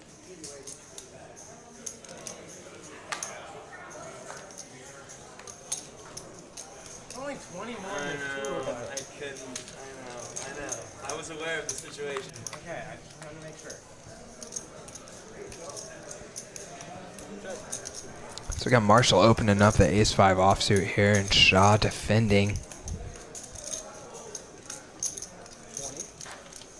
Most likely going to go 20 and call here. Be surprised if Shaw folds the ace and gut shy after it checks through on the flop. And he already had the best hand. He does improve his jack, and now that's going to make it a little tougher for Marshall to bluff him. He does decide to try. He goes 50. Maybe trying to bet Shaw off a hand like a pair of 7s or pocket 8s. Probably not expecting the size to get him off of a king or queen. Fold. Winner. He gets him off of a jack though. 5 flush. And he does not give up. Thank you. Excuse me, and he gives up the best hand there. Marshall shows the 5 of clubs and tries to spin the tail that he had a 5 high flush. So there's a funny thing called running. Anytime I was in the blind, did start today? 12. Anytime I was in the blind, I was like 7 days.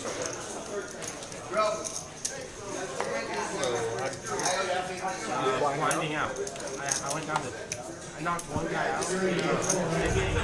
So I think like people like 950, and I blinded down to 2 blinds. Like, alright, I got 7.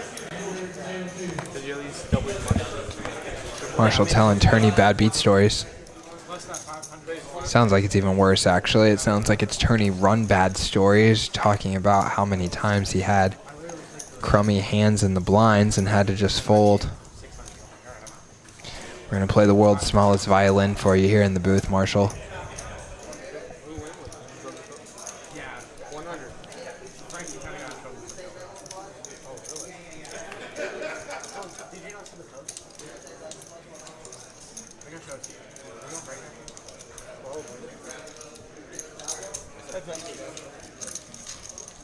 All right, guys, we got some action now. It's Juicy J opening it up.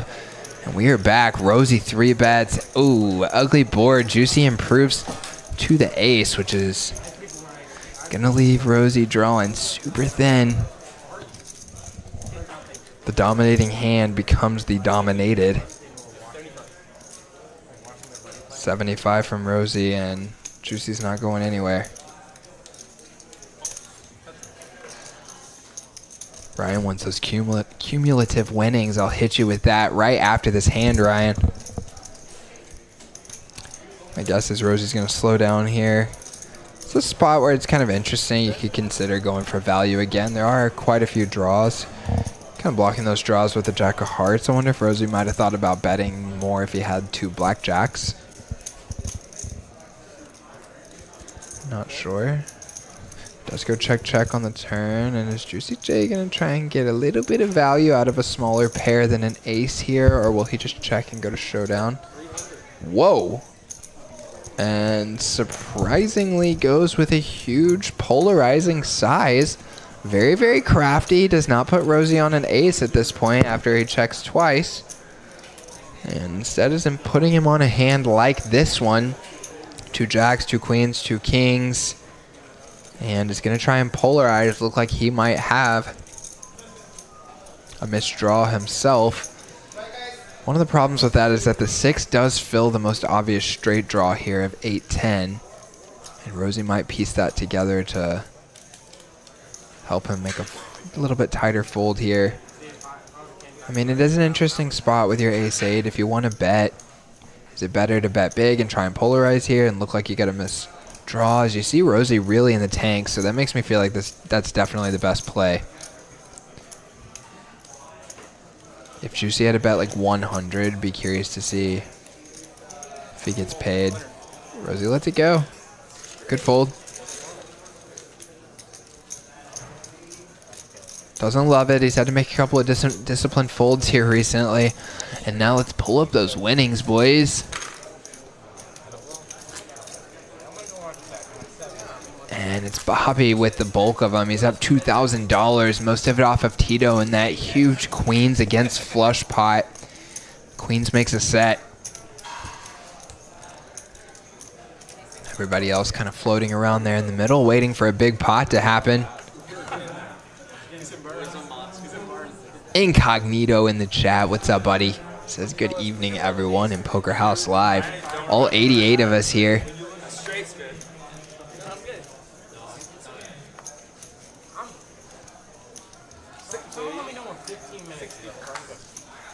Shaw with the beautiful ace king of diamonds. Opens to 60 over $20 straddle.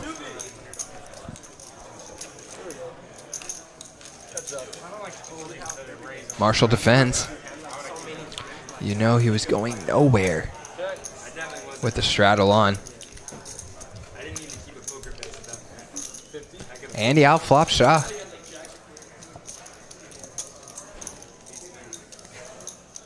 He goes check, bet, call. Check, check. Oh, check, bet. And now Marshall's improved. Will he consider calling again? He's got a gutter to go with his pair. Oh, check, check. I was right the first time. Man, my guesses have been all over the place tonight. And now Marshall just leads with his 9. I gotta think Shaw's... I mean, my guess would have been snap call, so I'm wrong again. Just thinking through the options, I'd be very surprised to see a fold. Maybe he's considering raising? That would be crafty and very interesting. Wouldn't be opposed to it, that's for sure.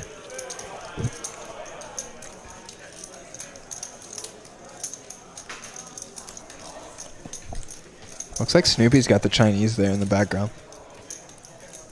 Oh, so I got a 9. 9? Yeah, ace king. 9 are good. Marshall probably going, what the heck were you thinking about? And Shaw going, I was thinking about raising you. He might have called with a 9.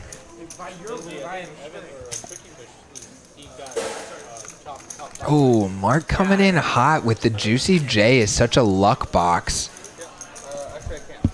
That's some Savage Sundayness right there. Gotta love it.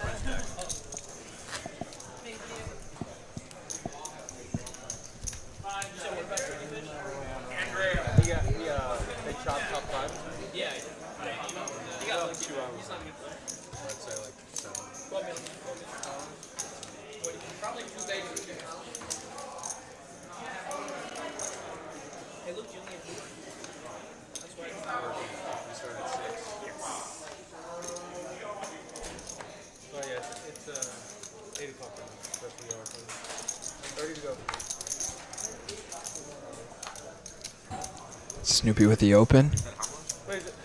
Shot with the 3-bet. Again, another sign of a tough, aggressive game when you see these middling pocket pairs being 3-bet for protection. To slide into an uncapped range as opposed to just calling. And Snoopy just lets it go. Doesn't want to defend out of position with the king 10 suited. I lean on that side too, but wouldn't have been surprised to see him call there.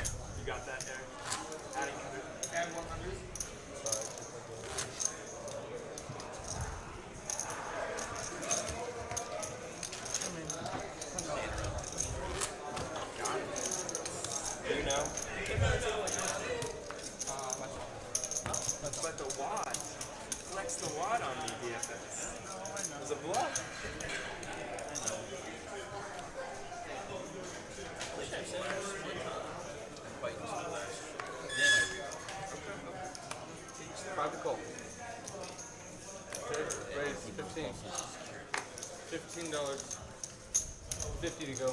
Didn't we have five whites? Did you not? Or let him borrow $1?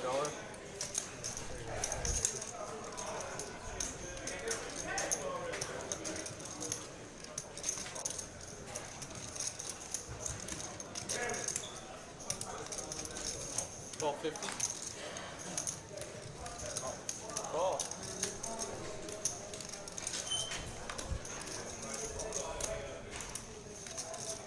And a call.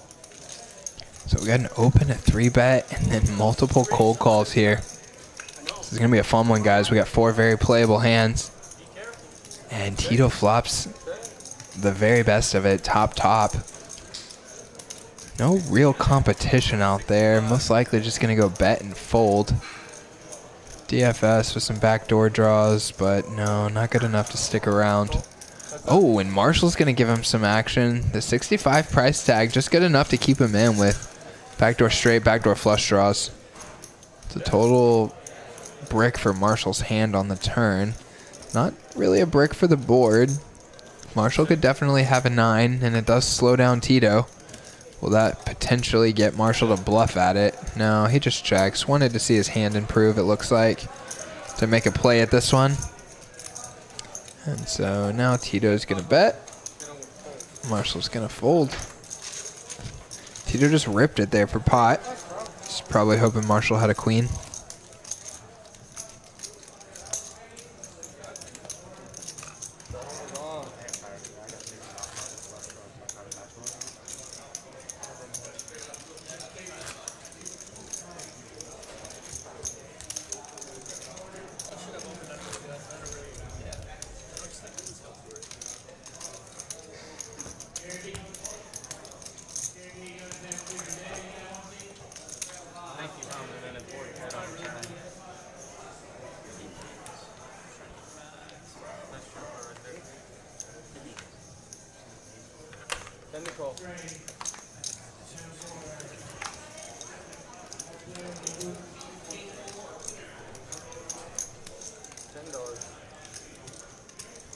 Raise 45.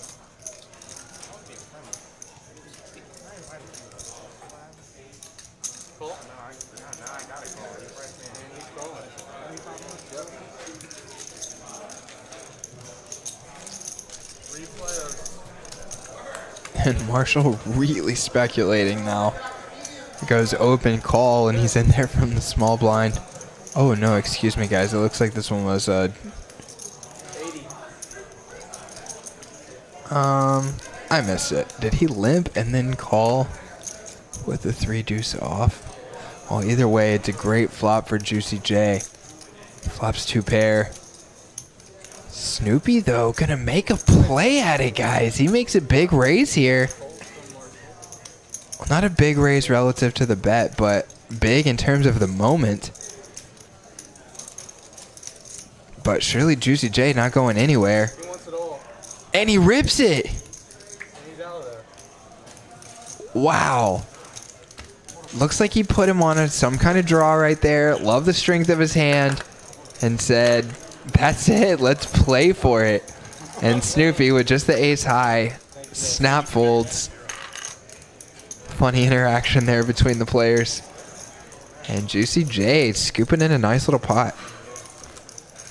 Jacob hitting Tricky Fish to the moon. Let's go, dude. Scooping it. What a big one. 20K day. But I remember last time you called me really late. Small big. You just were like, that's not my range, right? You were on top.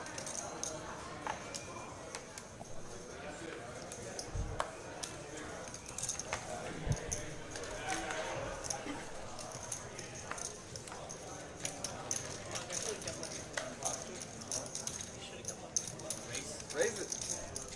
I know Snoopy just thought I did some shit. Heads up.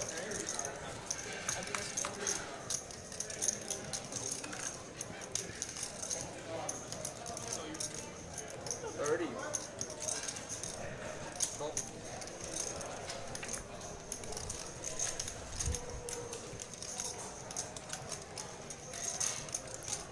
So Snoopy and Marshall both got the same gut shot here, but Snoopy turns that backdoor flush draw to go with it. 75. I won't drop. Folds.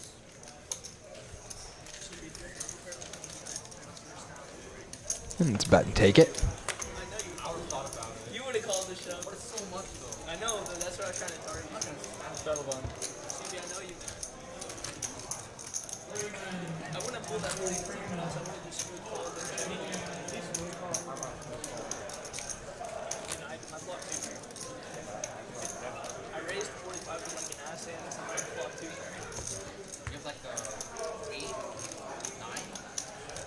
Him? Yeah. Oh, that's eight. Yeah, that's like 9, 10. 3 or 9. And those are call. Yeah, 9, yeah.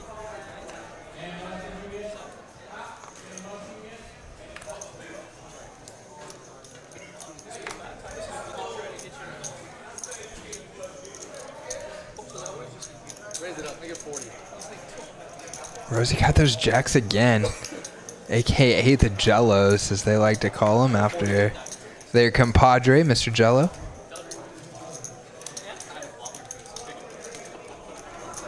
Raise 175. He wants it all. Oh boy, and Marshall with the right moment wakes up with the two queens. They got DFS in between them, and Benji would come in with the 3-bet here. Bad timing. 255. And another reason why that tough, tight, aggressive style gets you in trouble sometimes. Benji comes in here. He goes 175. Marshall behind him goes 280. And now Benji in a wicked spot.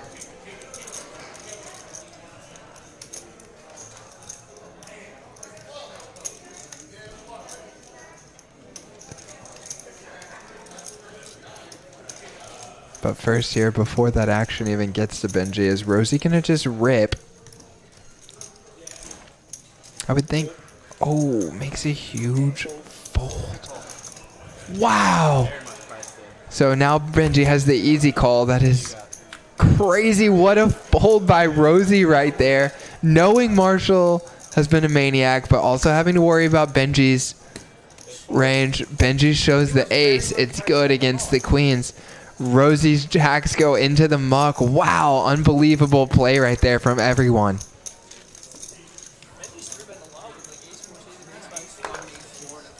are you doing? That's his favorite hand. I should be 3-bet ace 4 suit, ace 3 suit, ace 5. Ace 5 is my favorite out of all those. Wow, really? How much more? Jacob says the rail for Tricky Fish was off the chain.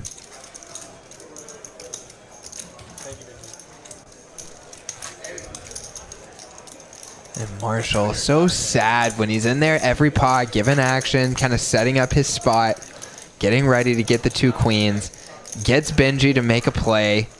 Benji comes in with the aggressive move, trying to squeeze Rosey's tight opening range. DFS calls. Send the call. Boom, Marshall gets his spot. Rosey makes the epic fold. If Rosey had just called right there, then... Well, if he had a call, Benji would have called as well. If Rosey had ripped it, then Benji folds. And then Marshall gets his full double plus some. Almost a triple. So, wow, just crazy how this game works. Like, any person's action can totally change the hand and the course it's on.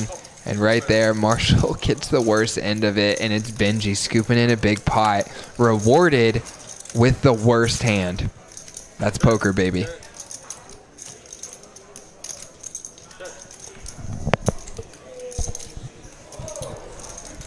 Jack in the chat, some love for Rosey. No doubt, dude. He's made several epic folds so far. And that can be frustrating after you've made a few epic folds to then be back in a spot like that with 2 jacks. Somehow gets away. Nice play, my man.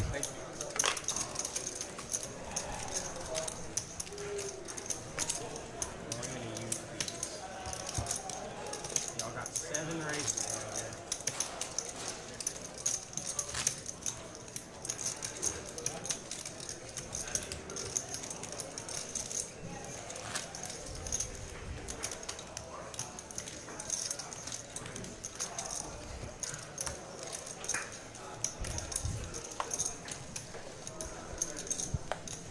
Start over. Alright, no worries. End the call. 30. Yeah. Call 30.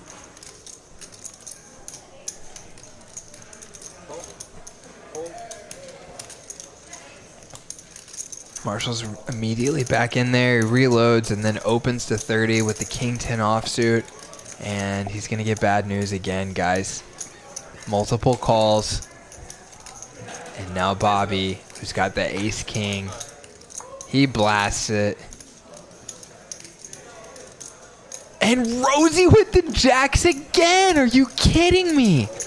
How many times is Rosey going to end up in these wicked spots with 2 jacks? Holy cow. And this time, he's going to make the move. He's going to call. He just cold calls. Wow, what a crazy spot for him. Marshall in there with the King 10 offsuit, feeling priced in now. And what are these guys going to do? Juicy J and Snoopy both with a pocket pair. They could call for 200. This pot is going to be huge. They're still quite a bit behind. If they happen to hit a set, it could be one of the biggest pots of their life, if I had to guess. Oh, he lets it go. He's going to be in absolute agony if we see a 7 or a 5 on this flop. Both of these guys.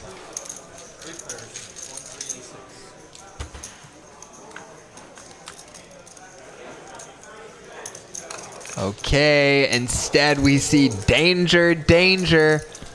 Bobby whiffs, but has the lead and might consider betting. Rosey's got an overpair.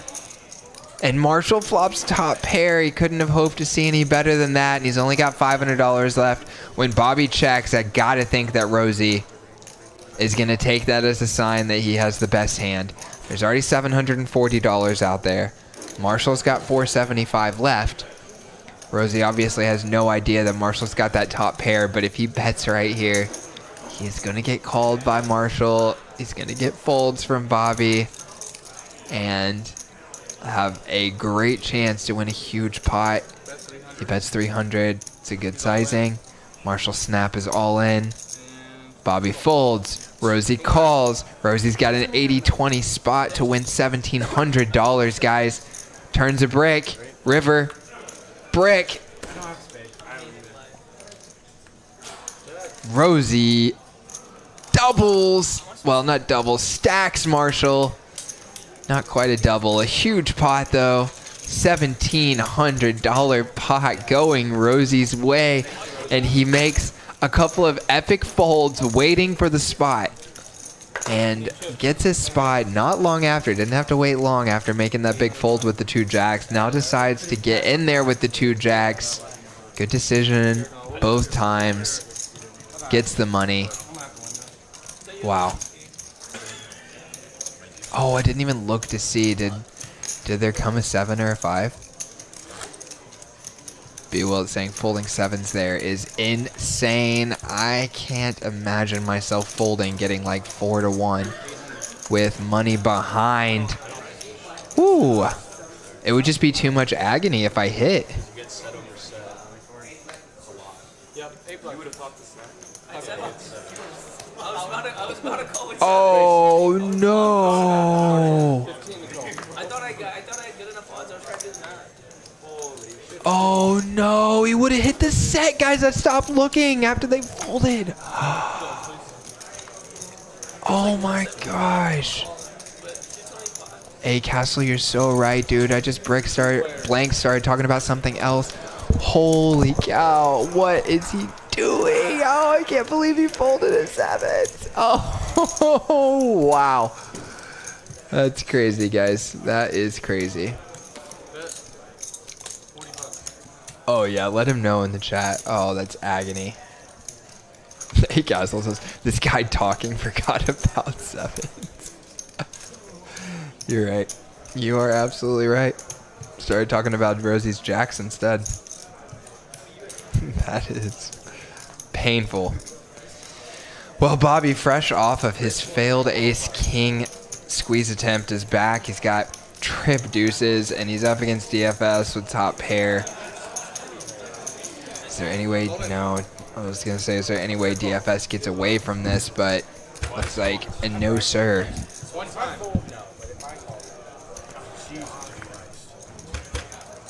And DFS hears the bad news, calls out to his Lord and Savior.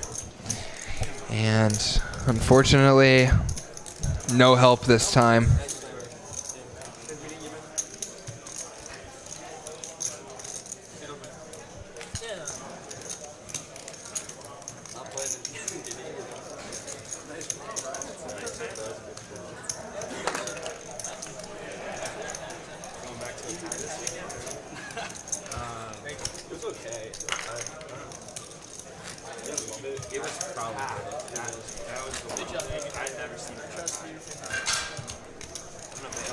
It would have been such a sweet spot though. And guys, it looks like that might be it for DFS. I'm going to pop up these winnings for you. You can see an updated chart here.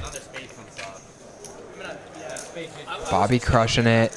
Juicy J, Rosey kind of separating themselves from the pack a little bit. Shaw up as well. It's Tito, Marshall, and DFS funding the whole thing. You want 5? I know you're calling. You want 5? DFS on tilt, says Doug. That's, you know, you said it, not me, buddy. That's speculation, but I wouldn't bet against it. Raise 20. Hold to the 1 seat. He's headed to the bomb pot table. I love that. That's where the tilted go. That's good stuff right there. Check.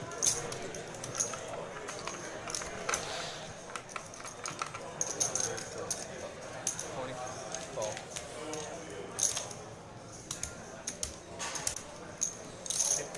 50. Aaron, seat open. Seat open. Oh, never mind, there's a list. I lied. Thank you, Marshall. And Marshall gets one. He actually gets Juicy J to fold an open ender right there. He didn't believe I had the flush. You should have called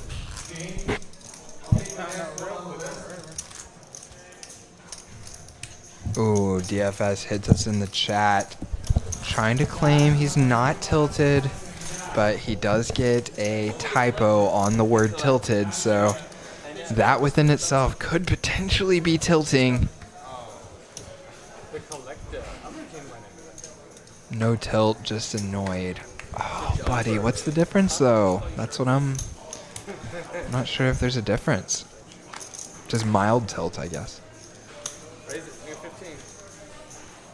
Well, either way, I'm sorry for the tough run here, and I'm sorry for having to use these Savage Sunday needles right here.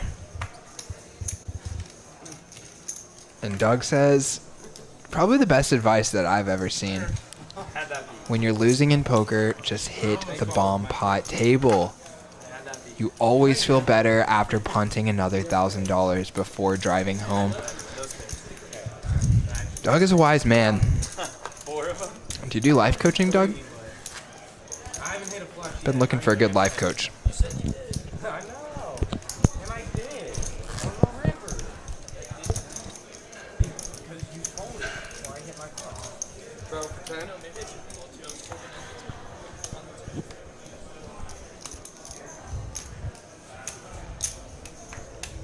Take the Celtics one. 5s are good. but I would love you. 3-1 Dallas. I mean, you would have bet. No. Look around the LeBron.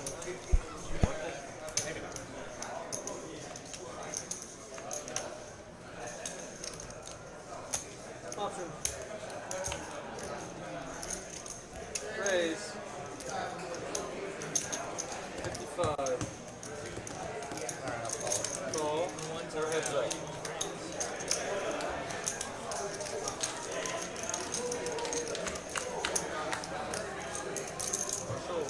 Check. There. A whiff for both guys right here. Check. Check.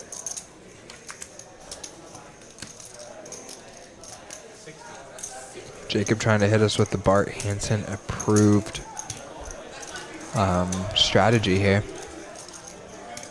Always punt off at the bomb pot table to get untilted. I'm wondering if trying to win on occasion plays into that strategy or if the losing is the tilt relief. And now Bradley wanting to know when's the next PLO stream. Not sure about that one, Brad. Maybe Eric can pop in the chat here and let you know. I'm sure it'll be right around the corner. Seems like they've had some epic PLO action over here recently. And the collector is joining us. A familiar face. Like, I'm all in. I was like, guys, I'm sorry. Nice, and Doug coming in with more words of wisdom. When you punt on the bomb pot table, you're not even thinking. Makes your no limit hold'em variance seem mild, and you are right with the world again. Makes perfect sense to me. Already? Wow. You guys should write a book together. Doug and Jacob. Bomb pot theory.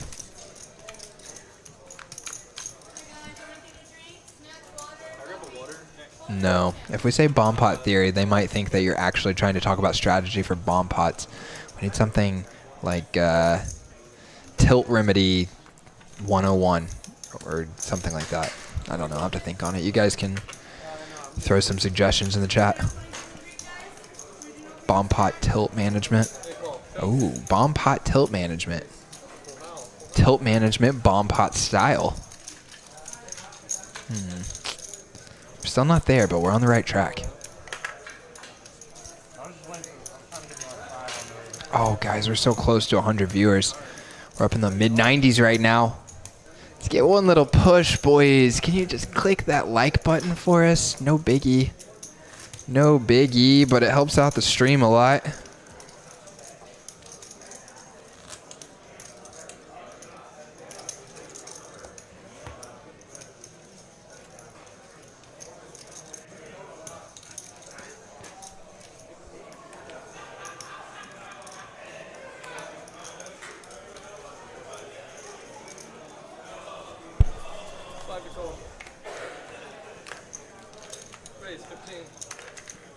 Actually, you guys have been doing a good job. We're up to 41 likes on the stream, which is probably helping us get close to that, inching close to that 100 viewer count. Bomb pot meditation tilt remedy. Okay. How to untilt with bomb pots, a success story. Okay. Bum pot. Okay. We're getting in the ballpark, boys. I don't know if we're quite there yet. Keep working on it. And Juicy J gonna keep working on this pot as he bets, gets raised by Tito, and then calls with the top pair. Tito just kind of stabbing in the dark here. He's got the ace high. He was the pre-flop raiser. Just went for a little check raisey daisy.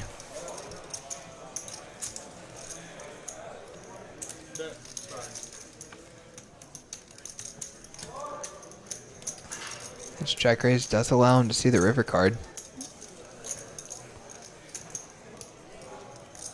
And he's gonna double check his cards.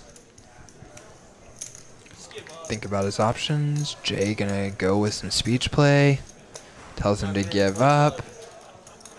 Tito bets 525. Just goes for the 2x pot. Wow, guys, this is absolutely epic. Tito putting on a clinic in the multi-pot and the multiples of pot betting. Wow, after Juicy J checks back the turn, Tito probably just thinks, literally, there's no hands that you would check back on the turn with that you're going to call a 2x pot river bet. It still looks like I could have a really strong hand and was trying to check raise. And now Juicy J trying to piece this one together and thinking about making a huge call. I mean, I would be out of there. And if he makes this call, that is going to be epic. Maybe it is just from some experience he's had with Tito in the past, but Jacob's saying the Tito punt, not punt to me.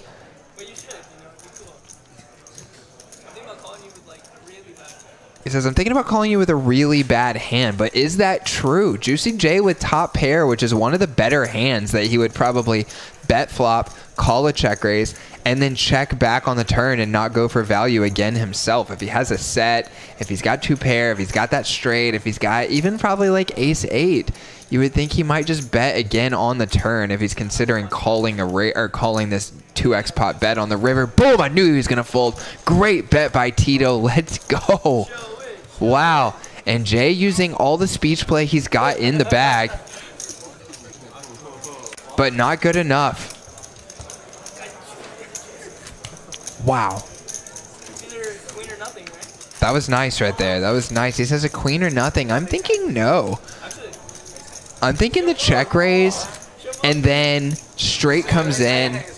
Could look like you're going for a check shove on the turn after check raising with a straight draw on the flop. That makes sense to me. Could be a set or something too. I think that he would play some hands like that. So pretty crafty. Goes with the 2x pot. It does look suspicious to his opponent, but who cares if it looks suspicious? If he makes the fold with a hand that's pretty dang near the top of his range, what else can you say? And we're back to the chat with you boys for a second to check up on your brainstorming. Let's see how it's going. Hit the like button for Bomb Pot Degens. I couldn't have said it better myself right there, Doug. Lego, homegrown remedies for tilt. Bomb pots. Okay, not bad. I don't know about what a homegrown remedy. Okay, so like some kind of plant magic or something, but we're making a play on words. Okay, not bad. How to completely go broke with Bomb Pot Optimal BPO. Bomb Pot Optimal. Okay, let me read that one again. How to go completely broke with Bomb Pot Optimal BPO. Okay, Bomb Pot Optimal. Not bad, not bad. The Tilto Punt. Bomb Punt. Okay, not bad, guys. We're still working. We're still working. We're back over here where Marshall has the best hand, but Bobby's got the best draw.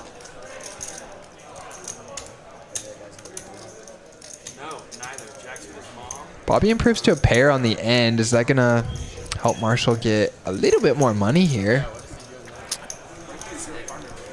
Marshall got two pair. Does bring a one-liner. Oh, yeah, it's a one-liner, so seriously doubt Bobby's going to be calling a bet here. Probably Marshall's not even going to bet himself. Oh, he does. He is a greedy, greedy boy. He says, give me 120. Now, Bobby would have to make quite the hero call here.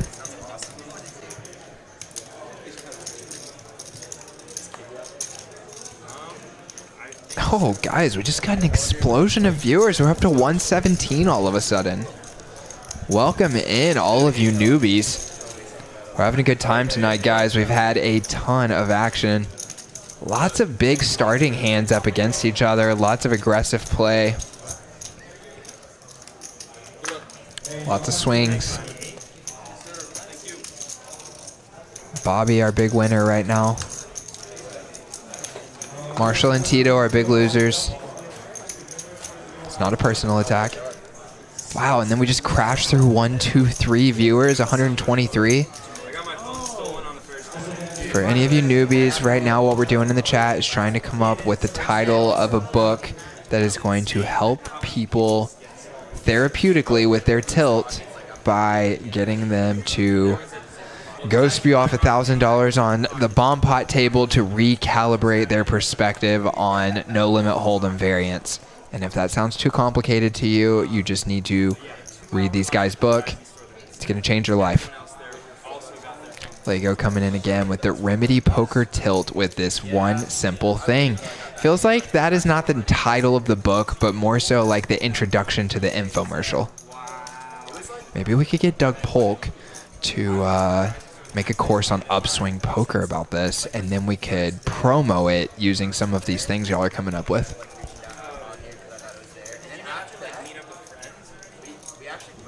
Oh, and Marshall. Bang, set on the flop. He checks, and he's going to allow Benji to make a gut shot here and maybe put some money in. Yeah, Benji's going to bet. And wouldn't be surprised to see Marshall go for the Razy Daisy now.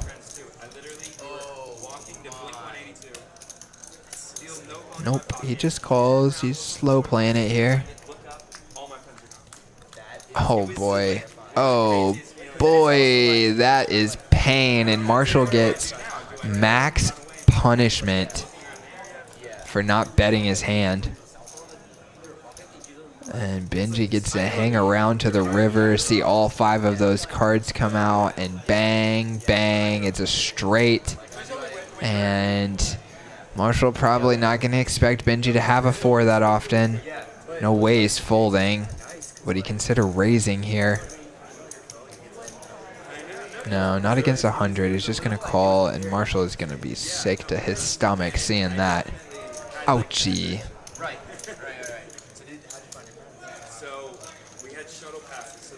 And Doug says Marshall headed to the bomb pot table. No doubt, dude. Wow. Thankfully, the door was unlocked. Got on my laptop and started texting him through my laptop. Oh, that's crazy. And basically had to come up with this master plan. I wanted to see Metro Boomin, who was at 10:35. And I was like, please, guys, go to this point right outside his set at 10:20, and I'm going to figure out a way to get there. And I literally called an Uber, had to memorize the license plate before I left because I had no service. Found the Uber, it took me to the festival, sprinted the college Uber from your laptop. So I have my content phone with me that has no service. Okay, I got you. So on Wi-Fi? Yeah, so on Wi-Fi I was able to call it. But the second I left the house, off the grid, and I had to trust that they would be where I told them. Yeah, that's so mental. Yeah. Good thinking. I really have to. Oh boy, here comes the excuses. A-Tem hitting us with the melty face, thinking that that's going to soften us up.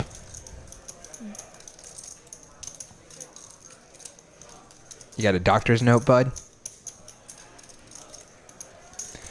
Wowzers. Marshall might get himself in some trouble here, guys.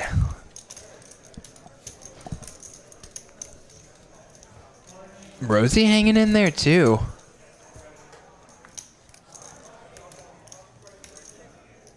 It's a brick. Rosey actually has the best hand right here somehow. If it happens to check through, is there any way he could get a showdown with King High? That'd be pretty epic. Marshall, not usually one to let that happen. But he does this time, decides to check. He's going to see a freebie. It's a brick, and Rosey's got the best hand with King High. He checks again. Who is going to have the guts to go for it here?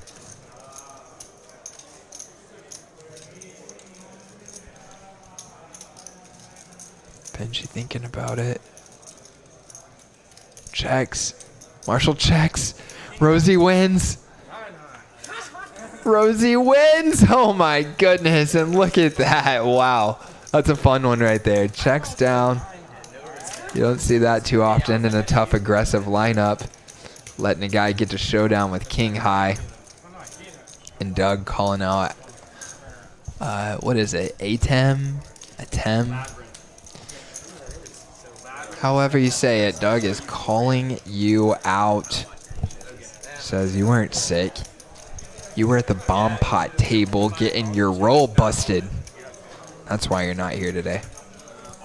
All right. Those are fighting words, Doug. And Atem says he had a rough introduction to bomb pots. Lost with a straight flush. What? It's like, I don't even know how to explain it. Up against a bigger straight flush? Unreal. That's not even common in bomb pots, I don't think. That's pretty rare no matter what. So it's very like intense music. He brought out Billie Eilish too, which was sick. That's kind of cool. Yeah. And then second would be Metro. Yeah, that's pretty sick. Did you, Sounds like Rosie's doing a little name dropping about some concerts he went to recently. Maybe met some of the artists. No harm, no foul. Everybody loves a little name drop every now and then.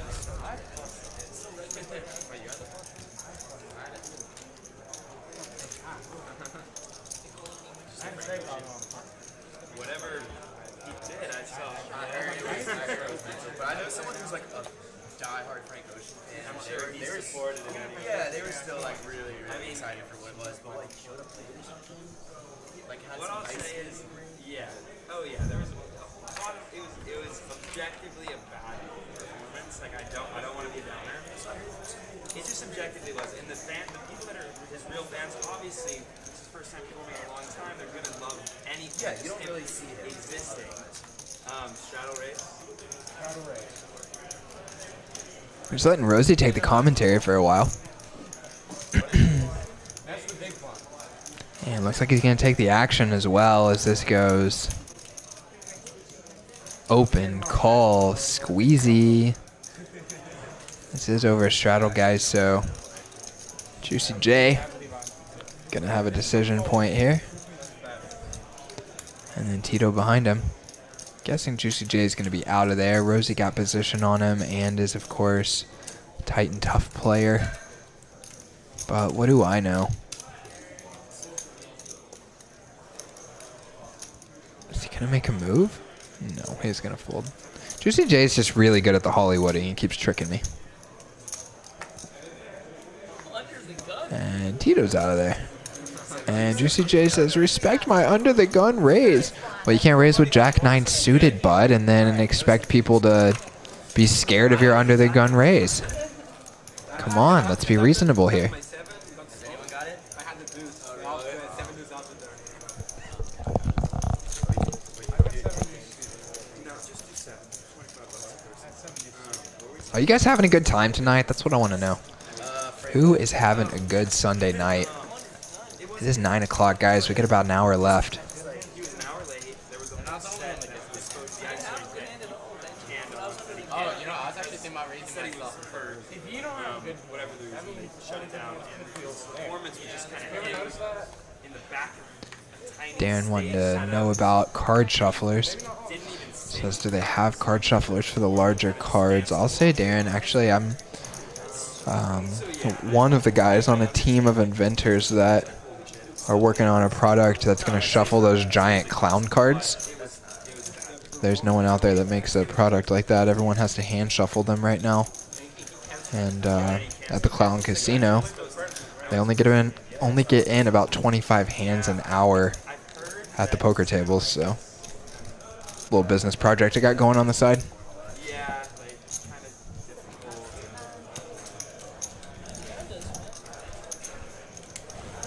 Huge flop for Shaw right here. He flops the gut shot and the flush draw, bets, and takes it down. I didn't see Bad Bunny. You like Bad Bunny? I don't know. I was following when I was playing. Yeah. I had a plan. My plan was hit the flop for my wrist.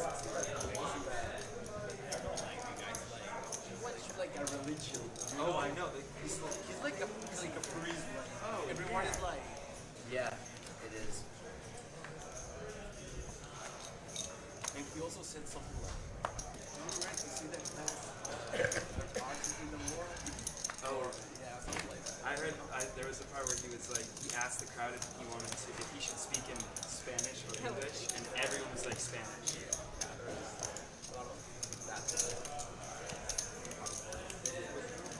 Are you from Dallas? No, I'm from Mexico. Okay. Do you live here now though? I'm here for 10 days. Rosey bumping it up. He's got the ace queen again. Benji wants more trouble. He 3-bets him again. They are deep, which is going to make life tough on Rosey, and why I love this kind of a play right here from Benji. Nice isolation. Just puts Rosey in such a tough spot because you know your hand is stronger than Benji's range, but he's got every other advantage going for him. You don't really want to 4-bet. You're kind of out in the middle of nowhere this deep, but Rosey is going to. Rosey's going to make a move right here, and I mean, that's a play right there, and I like that.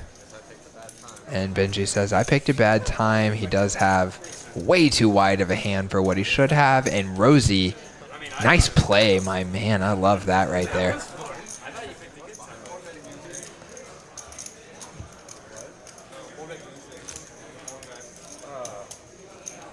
Yeah, I made it very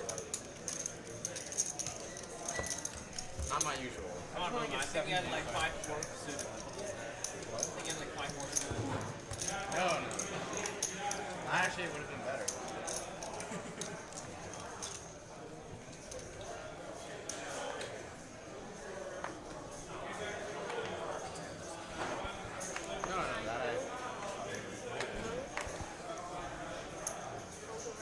No, I had your hit. Did King High? King High was not good.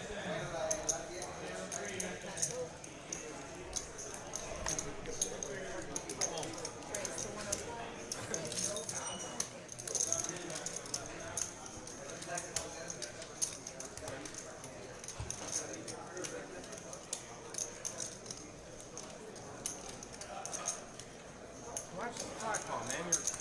You're raising him.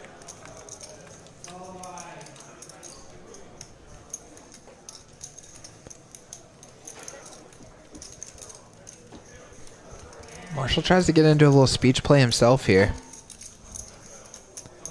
See 3-bets Rosey with the ace king suited. Rosey just calls this time. Marshall asks him why he doesn't 4-bet him. Check, check, check, check. And maybe check, check again here on the end. If you have a pair, you win. I don't. You win. Rosey shows the ace, or excuse me, Marshall shows his ace and king.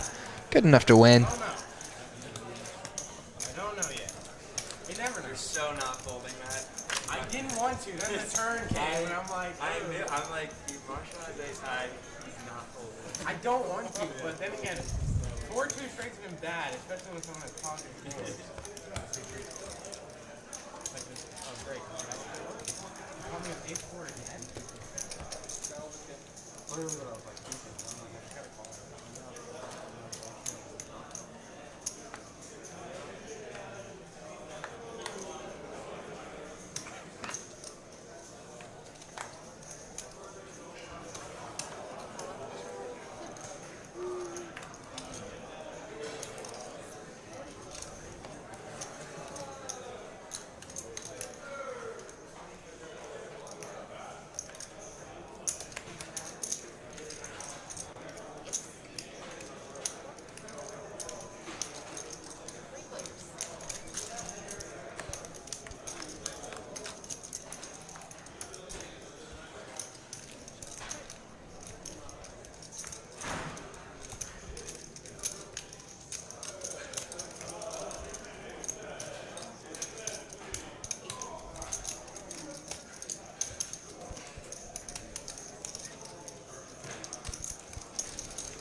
Rosey taking down another nice little pot right there with his ace queen. And let's go ahead and do a little update here on our winnings.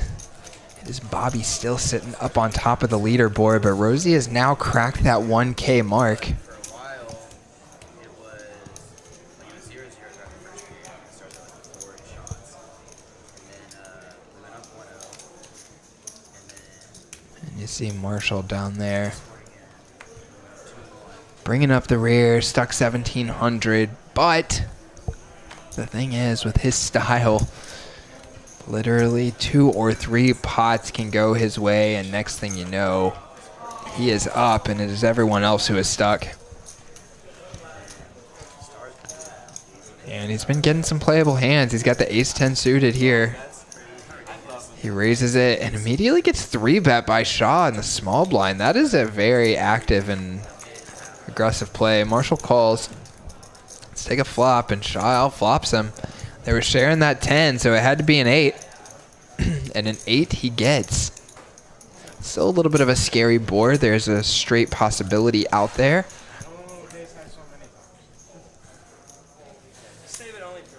Shaw c-bets and takes it down.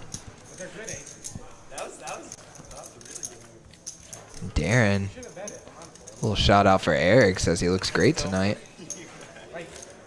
I agree, Eric looking sharp.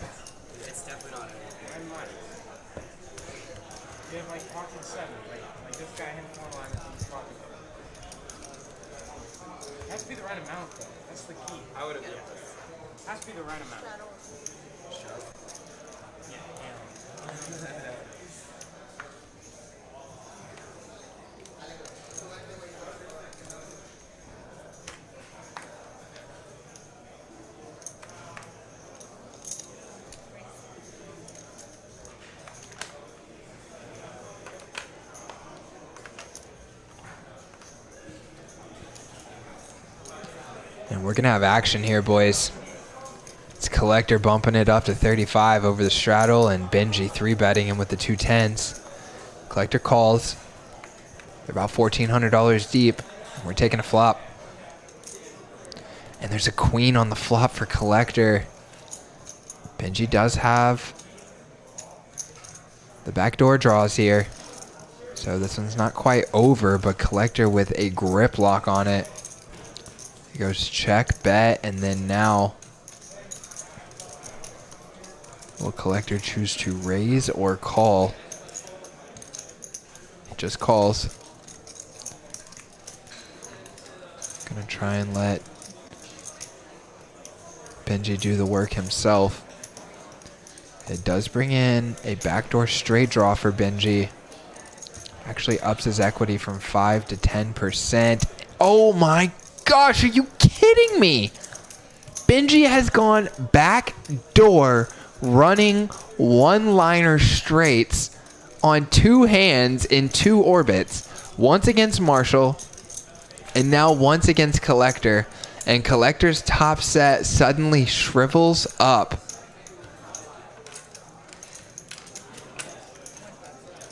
Collector bets 150. He's going to lose at least that. Will Benji consider raising? And will Collector consider calling that raise? Atem says they are dealing some coolers out there, no doubt. I cannot believe Benji just went backdoor one-liner twice in a row. This one against top set, he was dead, guys. The other one against bottom set, against Marshall. At least in that one, if he hit his pair, it would have been good too. And this one, he had to hit the straight. He raises. Collector hates it. That is agony. 150 to 575. Benji, definitely one of those guys that's known to be capable of bluffing. Now, is he capable of bluffing in this exact spot? Hard to say. Is Collector going to try and piece that together? Hard to say. But I will say that Benji has a reputation of being the kind of guy who's thinking about how to work bluffs into his game, and that can sometimes earn you action. I mentioned it briefly earlier. One of the things that you really want to do in poker is trying to get into situations where your opponent thinks that you're actually capable of bluffing in a spot when you're actually choosing not to bluff. Then you get calls when your opponent is drawing dead against your range, and you win enormous sums of money in those situations. That could be one of these situations right here. Will Benji's image get him paid off? It does! Boom! It's the second time he's done it. Yeah. It's the second time he's done it. Just bink, bink, runner, runner. Beat a set. What the heck, Benji? That's the theme today. How did you even get there? Another runner, runner was on the back It turn. checked on the turn. Cause I didn't, yeah. I was tracking. And then he checks on the turn. Lucked out, man. Oh, but that's what I get. I should have. He's been doing that to Seth. I should have. Yeah. Thank you. That's the one hand I was worried about. He's not even good. He's not a good player. Look at him. He's calling the flop when you have top set. You're going 10. No. Yeah. Well, But you're going there. Oh, you bet flop? Oh, you start back. Go to 1. yeah. Then you just call? That's Yeah, that's my fault. So, you're trapping. It happens sometimes. Yeah. Learn not to trap. Piece of advice, don't try to trap the answers. I know for next time. Yeah, I was hoping you had a set. If he's like super I was splashy. like, Jerry, are you really put? Well, I was like, what are you trying to get value from? Because I actually have a 10. Why so big? Because like, what are the other, like? It would be kind of crazy for me to have queens there. Like, it was a weird line. Yeah, I mean, I was saying if you had a set, it's more likely to be 9s or jacks. Right. Yeah. Where's the 20, correct? A lot of interesting stuff right there in that chatter. Two people flop sets against you and you have runs. This guy's obviously recognizing the back-to-back, backdoor straight draws by Benji there. Your collector also talking through his strategy a little bit. Pretty interesting one, guys. What do you think? I think I run good enough. Doug saying, it's time for a little bomb pot action, boys. That was very similar. You go to bomb pot, it's a total free roll because you either get unstuck or untilted. Doug theory. That's what we should call it. Doug theory optimal. Bomb pots. No, everyone will think that you're stealing it from other Doug. Yeah.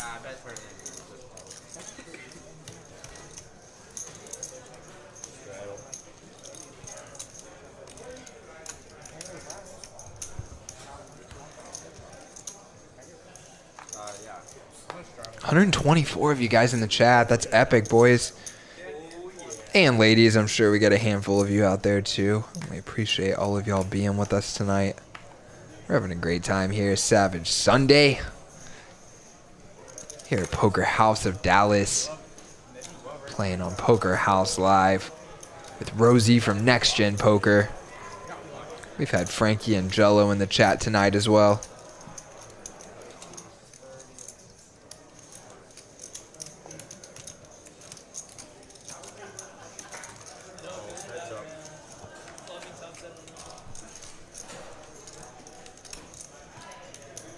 Got Bobby opening it up over the double, triple, must be double straddle to 50, and Marshall defending. And Marshall flopping 2 pair. Bobby's got nothing. Will he give Marshall another $1 here? It's a good card. Marshall checks again. That's the best option for him to try and get some money here. Yeah, I wouldn't. I mean, probably almost never. Unless the other person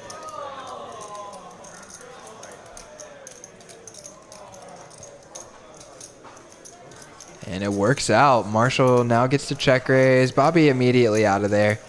But he does get that extra $55. Nice work by Marshall right there. I haven't even had it. Black Sheep, who has been silent the entire stream, suddenly pops up with the comment.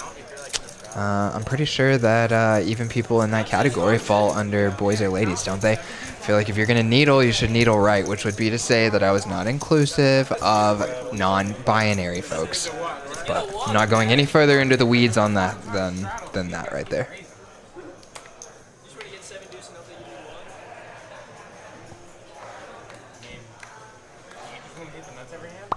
1. And a Tim saying, no Nick game tonight. I don't think so. I think they're playing 7 deuce, but haven't seen any stand-up game or Nick game or squid game or whatever you like to call it.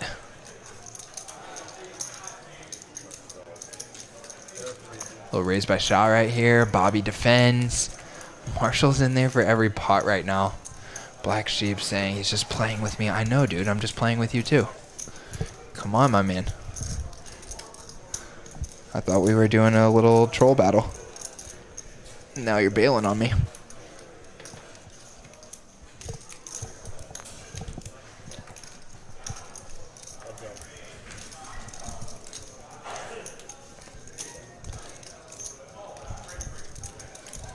Should give me more credit. You think I can't recognize an obvious troll? Come on, my man.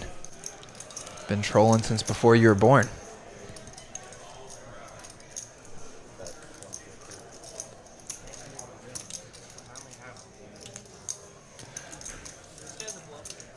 And Shaw takes down. Nice little pot right there from Marshall, who is getting a little bit out of line, trying to get unstuck maybe. Maybe he would be better off to just take a walk for a few minutes, sit down for a couple of orbits on the bomb pot table, and then make his way back. I don't know, my kicker didn't play, so I wasn't.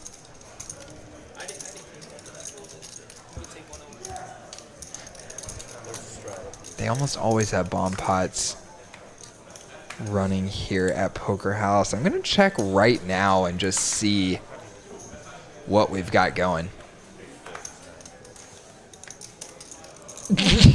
Kodak, oh my gosh, that was the best troll that I've gotten trolled on since we started doing this show, actually. I appreciate you bringing that up because I hadn't thought of that in a long time. Oh, and now I'm just hoping that I'm getting trolled into thinking Tom Brady retired, and I'm hoping it's Tom Brady doing the trolling. He did that last year. He trolled all of us, and we all fell for it like suckers, so... No, in the game. I was sitting in here after the game. I was missing the end of the game to do the commentary, and then someone came in the chat and said Tom Brady got injured.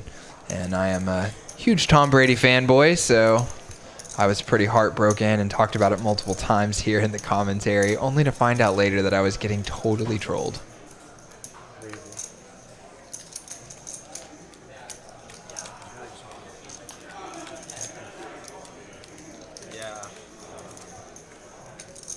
Tito with the 2 queens. There's 3 diamonds and an ace on the flop, so he doesn't really get any opportunities to bet for value here until the end. And not really anything to get value from. And let's Juicy J's going to look him up light here with a 5. He's thinking about it, but he has already tricked me multiple times, and I'm thinking he's tricking me again. Yeah. Okay, I'm not going to fall for it again. He's just gotten me way too many times with the fake body language. He's good. He is very, very crafty with the fake body language, and if I was playing against him, that would definitely be coming into play. I'm glad that I get to see his cards right now so that if I ever do play against him, that I can be on the lookout for it. Thanks for that, Juicy J. Black Sheep saying we should do a mixed game stream sometime.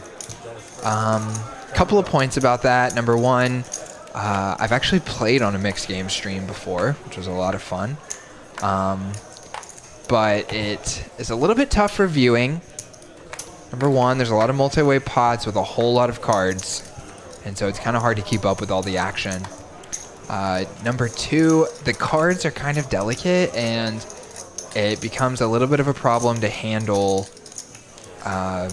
especially in the draw games, trying to handle 5 of them. They get broken with the computer chips inside the cards, and the deck is very expensive, and if you break a card, you got to order a whole new deck. So they're a little bit sensitive about playing games where you got to handle the cards roughly, and that's one of the reasons that we haven't done a mixed game stream here yet.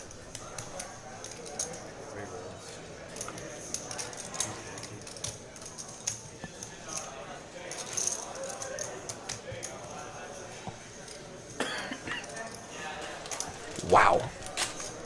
And guys, we got a big one right here as it goes open. 3-bet by Benji. Collector comes in with the 4-bet. Benji not with exactly the hand candidate. You know, Collector's wishing that he had that King 7 suited again like he had earlier when he tried to 3-bet Rosey. Instead, he's got the Ace Queen this time. Collector's only got $466 back after his 250. I wouldn't be surprised to see Benji rip it all in, which he does. And Collector says, I got 7 dues. He goes to 250 and then has to fold. That's painful right there. Okay, I never thought Bobby's room was named after Bobby Boucher. Okay, I remember someone making a joke about Bobby Boucher, which is Waterboy, right? In the chat when we were talking about that. I thought it was Bobby Baldwin. Is that someone relevant? But then it's Bobby Binion, right? I'm not sure. Yeah, I definitely remember mixing it up, but I never thought it was Bobby Boucher. I'm not gonna claim that. Sometimes I'll just like claim something like that just for the lulz. Just for the joke of it, but that's too ridiculous. I can't claim that. Yeah, maybe it was Knock. That's fair. But Knock's a child. He's like in his early 20s. Bobby Boucher was a thing from before he was even born, almost. Bobby Baldwin. Yeah.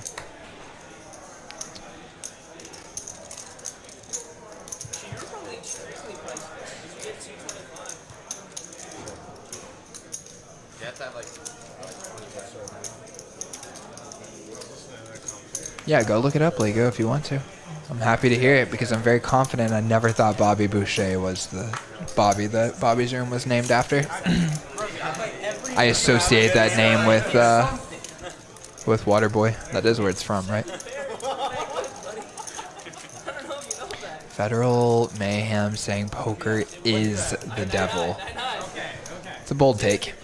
That is a bold take. You could say it's a tool of the devil, maybe, but is the devil is equal to the devil playing a card game? That's a little extreme for me to get on board with, buddy.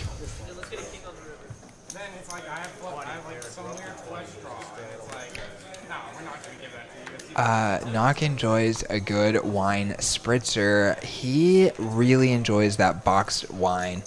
If you guys really want to make his day, you should just stop and buy him a cheap boxed wine. The cheaper the better.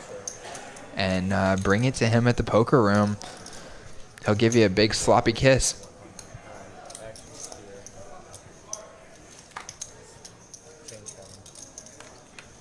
Marshall trying to sneak in there for $20 with the double straddle on.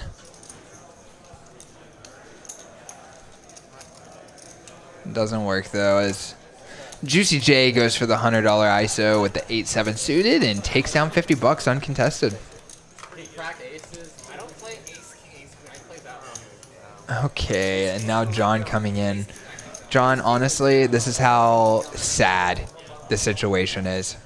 When I read your comment, Tom Brady just came out of retirement again. I both immediately knew that you were trolling as a part of our joke. I mean, what are the chances Tom Brady just came out of retirement at 10 p.m. on a random weekday 2 minutes after we talked about it? And then simultaneously was hoping just a little bit inside of me that that was true. That's how sad it is. It's a Waterboy reference. Yeah, I thought so. What did it say? My mama said. Right? That's Waterboy, right? Alligators. The reason alligators got a toothache is because they got so many teeth or something. Having vague flashbacks of that movie.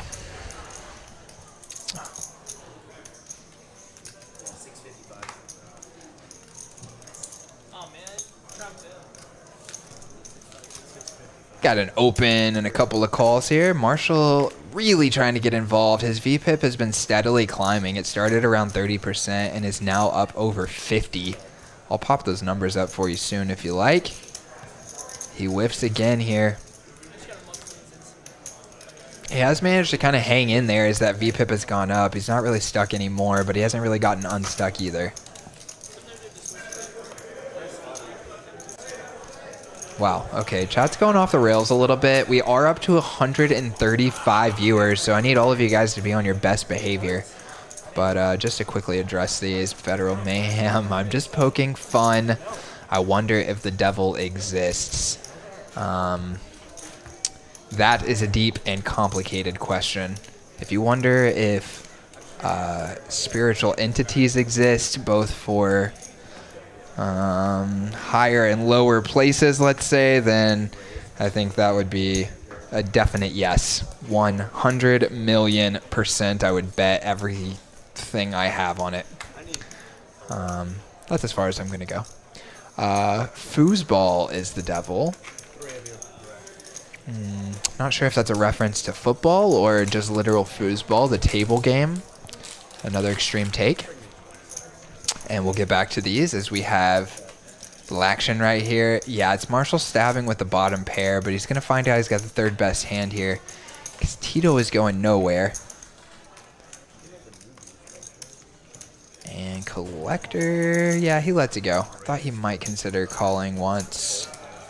Does decide to let it go, though.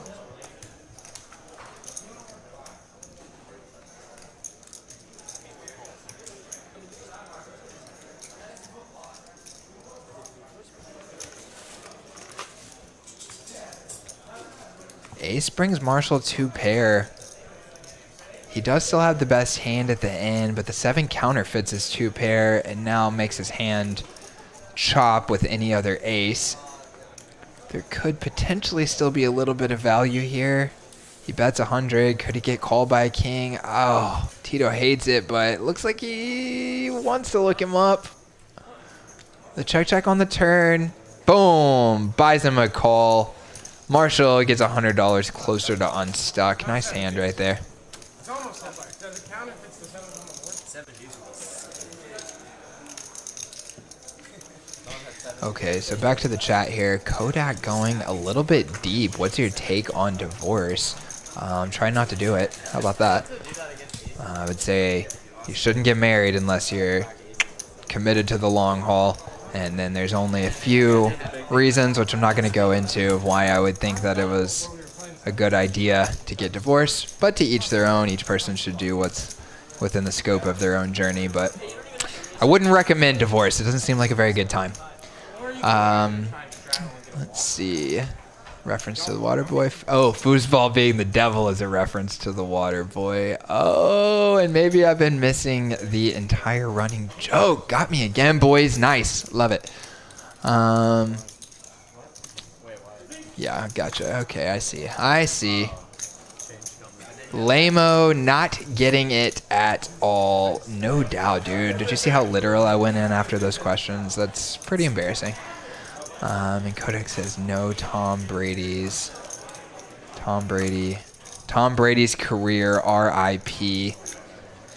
Benji's money right here. Is it R.I.P.? Bobby's got second pair, and Benji would love to flip over that 7 deuce.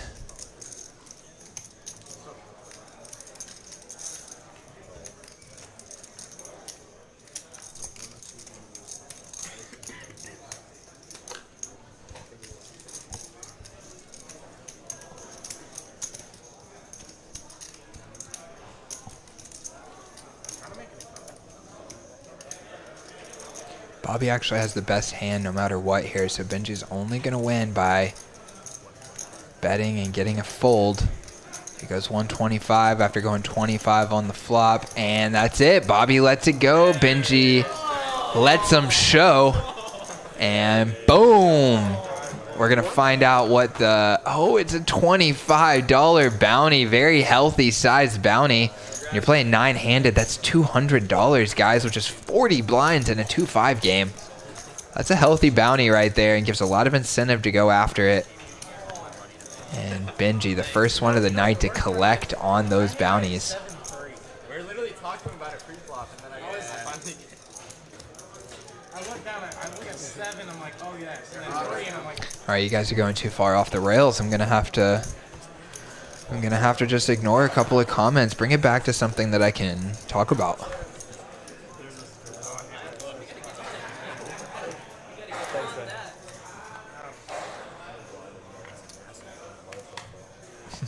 Should marriage be an institution of church or state? I'm wondering if your name indicates that you have strong opinions on some of these things. It's kind of funny because like 3 days in a row, Your name's a pretty accurate description of what's happening in our country, though. I'll give you that. Not going to answer the question. Just going to watch Juicy J play these aces. Come on, buddy. We came here to keep our head in the sand and watch other people play cards, not to think about politics. Get that out of here. And it's a limp squeeze from Juicy. It was Snoopy who goes for the ISO to 60. Now gets limp 3-bet. You can see how painful it is. Wow, and he's actually going to give him some action here. Maybe? Or did he fake me out too? Him and Juicy J are doing a fake out battle.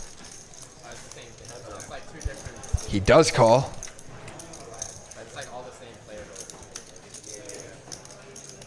Flops a little piece. He's got a backdoor straight draw and a backdoor flush draw. Juicy J still got those aces looking good in the hole, and he has no diamond. I can't imagine that he wouldn't bet right here. He does. He bets 200. Snoopy hates it. He says, man, I got kind of a good board. I kind of want to see the next one, but $200. Too much, too much. I played everything from 5 to 10. I one time tried 5 to 10. Yeah. Just one day because there wasn't enough tables for like other stage. So I was like, you know what, shot. And it was funny because I kept like, I like first lost the buy-in, and then I won. He does decide to float and turns a 10. $777 in the pot, guys. Go hit the nearest slot machine to you. And now Juicy slows down. He's scared of this 10. Obvious hands that have come in. He can't beat pocket 8s, pocket 9s, pocket 10s, queen, jack. Could pocket kings be in there occasionally? Maybe the every now and then 2 pair, like a king 10 or a 10-9 suited. And now the king on the river might buy him another check, and then Snoopy gets to go to showdown pretty cheap. It's obvious his 10's going to be no good, but he does get away without having to put in any more money, potentially. That king could save him. Actually, you gotta go up in stakes for that. Yeah, I just yeah, because I mean, like, the thing is, the players that you're talking about, they're not gonna be playing this all stakes.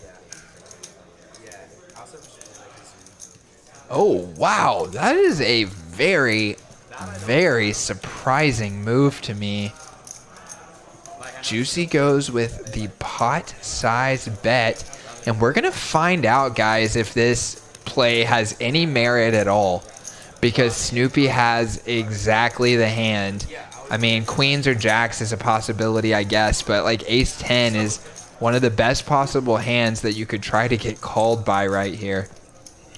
And we're going to find out if this bet right here has any merit at all, because if he folds this, then I can't imagine that it was worth it when you consider the possibility of Snoopy having a king, which is very possible.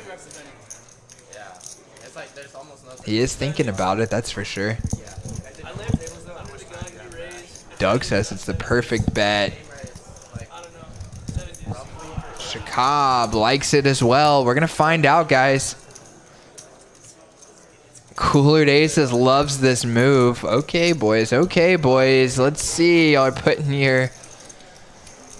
oh, he calls. Y'all are right. Oh, boy. Wow. Snoop calls.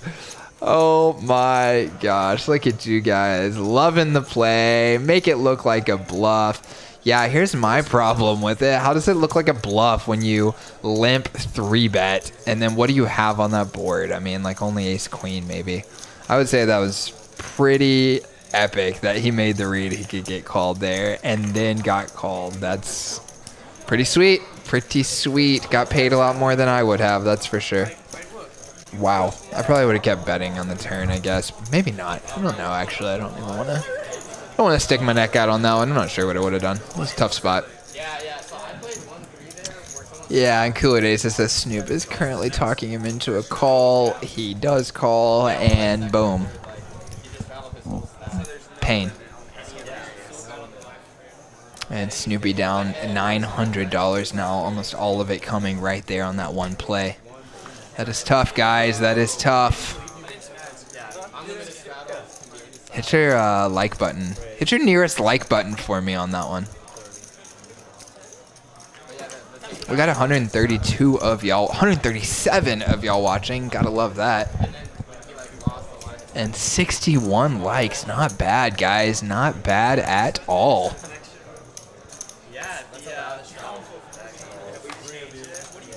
Jacob saying, you think he either has trips or nothing. I hear you. I hear you.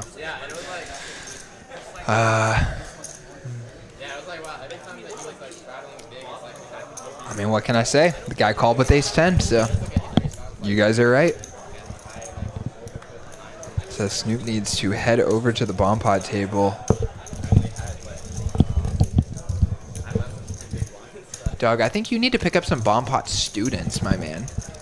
Maybe you should come up here to our Savage Sunday. Just kind of lurk around the table and be ready to pick off potential students that you can start coaching on your bomb pot theory.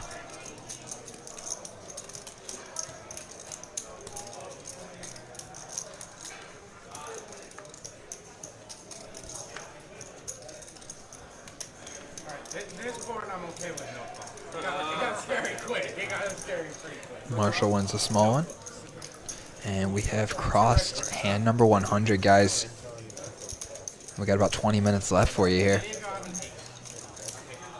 Mine was definitely you had an ace? I had an ace. Oh.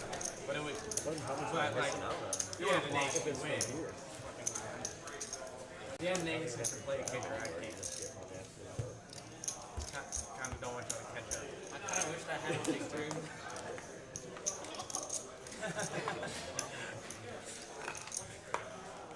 How light were you calling? Why wouldn't you check a king on the turn, Kodak? You just got limp 3-bet after ISOing to 60. I would check even ace-king on the turn.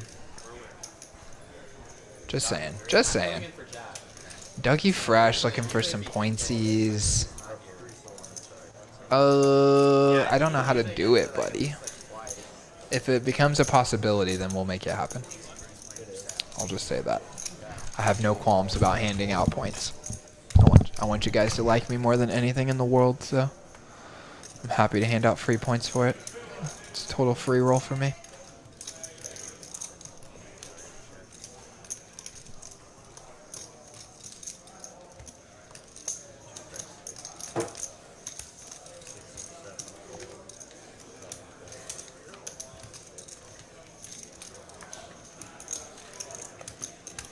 Thank you, everybody. Thanks. You're welcome. Sam, all is good, sir. Thank you. Where am I going? I'm on the two. Yeah, two? Now you lost like a king in a row. Probably more than that. I haven't won a hand. I try like every time I play with When we started, it I takes was at like, least 3 phones. Peter, it's not going to be fun. You won the biggest spot. I think that was the biggest one. Yeah, but no, I'm saying which one? He's like, he's almost like Nick. Oh, the one against us. That was like a 2. No, it was like 1,000. You know, the live stream, all those stats appear like who's up and who's down. You're right, you're right. And 100 dribbles at once. You go. So I'll make a highlight.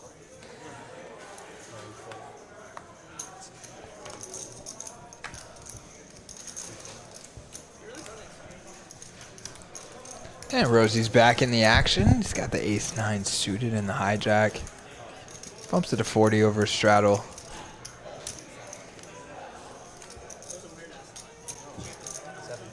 Marshall calls in the small blind and Snoopy in the straddle. Got to imagine he'll be in there.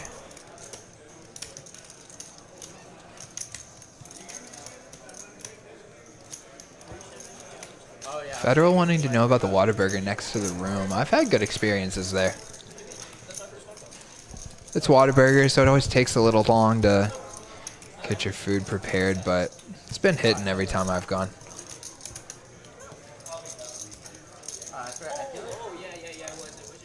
Dougie asking about BPT, which is bomb pot theory. He's probably saying bomb pot table when he's saying that, but I think BPT, bomb pot theory, is much better. I don't like texting. I mean, yeah, I don't know, it kind of depends. It's like Was I ahead of you? Is that an ace? Just an ace. one card. The kicker doesn't matter. Why was that? Was it really bad, Mark? You could beat a 4, all right? You could beat a 4.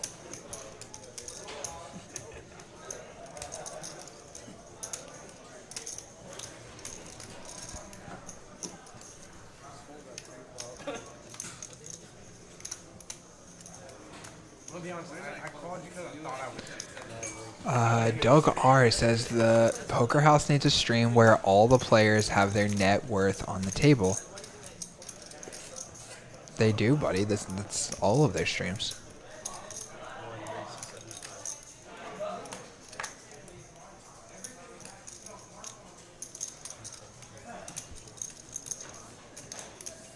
And we've got some 3-betting with the net roll on the table right now as it's open from Shaw, 3-bet from Bobby, and he takes it down. You and I, Mark, that doesn't matter. We both lost. We both lost, but I feel like I was ahead. You want second place or something? I do want second place. I'm not usually. I'm not mad at them. They raised at the right time. But you're the one I'm at. Snoopy, get up the tricks.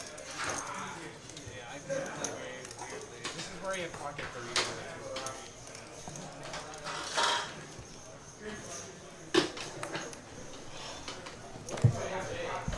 Mr. Eric in the mix. Popping on the headphones. Boom. You're in. Oh, maybe you're in. There we go. There we go. He's in. 15 minutes left. We have some fun action at the end of the stream. Nice. It's been pretty good action the whole night. It really has been. This kid Marshall, I've never seen him before. He is fun. Oh, he gives good action. No doubt.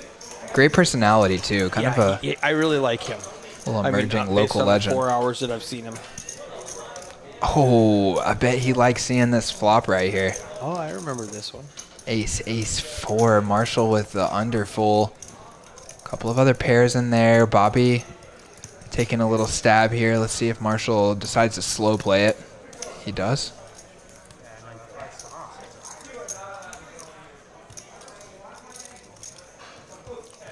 Quite a few new players today. Bobby and Tito are both new to me. New to me as well. You might know them.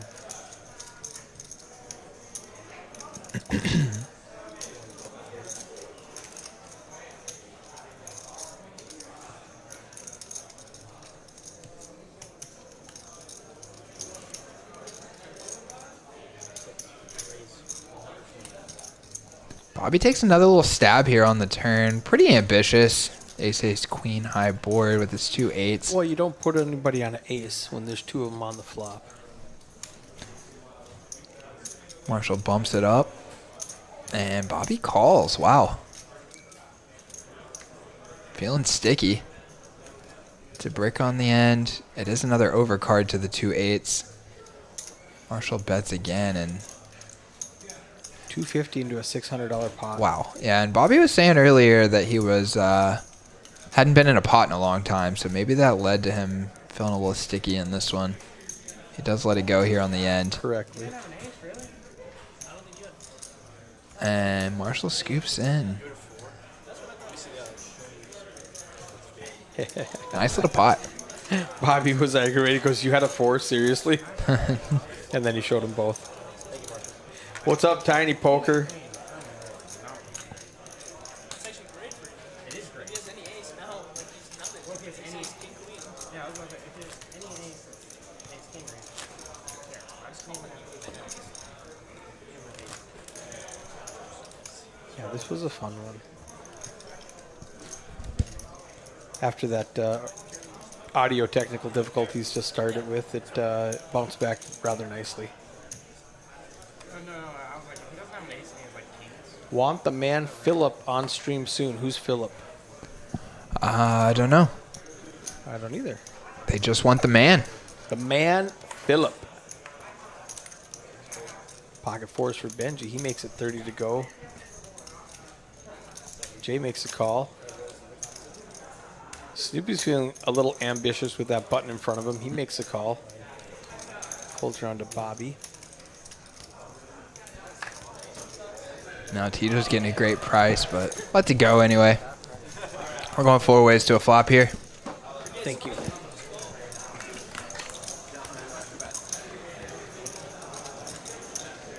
Ooh, another flopped full house. with Wow, pocket yeah, fours. look at that. Back to back. And Benji has had some nice breaks Oh go my his goodness, way. hasn't he? With under pairs getting wrecked Yeah. and then getting bailed out by the deck over and over. Unfortunately, this time nobody has a jack or anything they can even really play with. So he's just going to sneak through. Oh, Bobby's going to get sticky. Very sticky. Bobby trying to get in some pots right here. This is back-to-back sticky plays that he's made, and he's been up against the boat both times.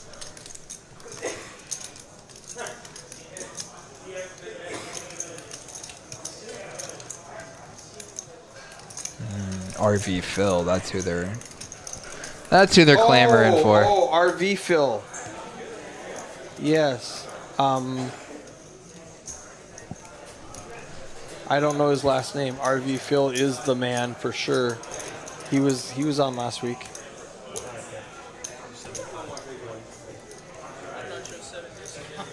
You better not show 7 deucing and they kill him. Benji scoops in a nice little pot there.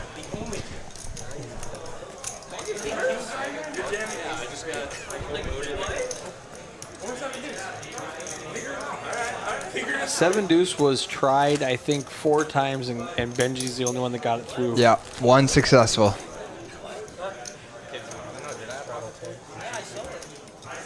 Go back and watch the stream where RV Phil won like somewhere near $1 million on our street. It was ridiculous. Not really. But, I mean, he won so much. I want to say 40,000. Wow. And like everybody else was in the red. It was just the RV Phil show. Everything went his way. Was that Omaha or Hold'em? I don't remember. I think it was Hold'em. But I'm not It's a positive. huge win. Yeah, he crushed. I mean, he came in the booth. We had the camera on. He's just dropping $5 chips, making it rain, fun, tipping the production. It was fun. That's nice. I think he probably tipped $105 chips. Just Wow. Tiny Poker be the commentary booth tomorrow.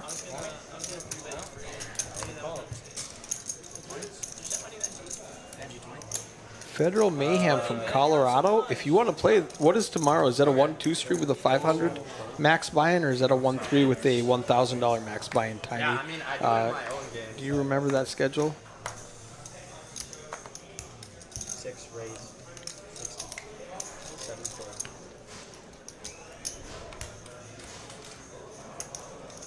Marshall. Pocket sixes makes it 60. 8 raise. Snoopy raises with the KQ. He's playing the letters.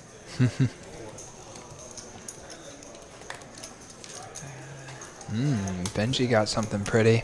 Little ace 10 suited action. Yeah, he's in the straddle. Is he gonna... I wonder if he'd consider cold calling here or if he's only gonna 4-bet or fold.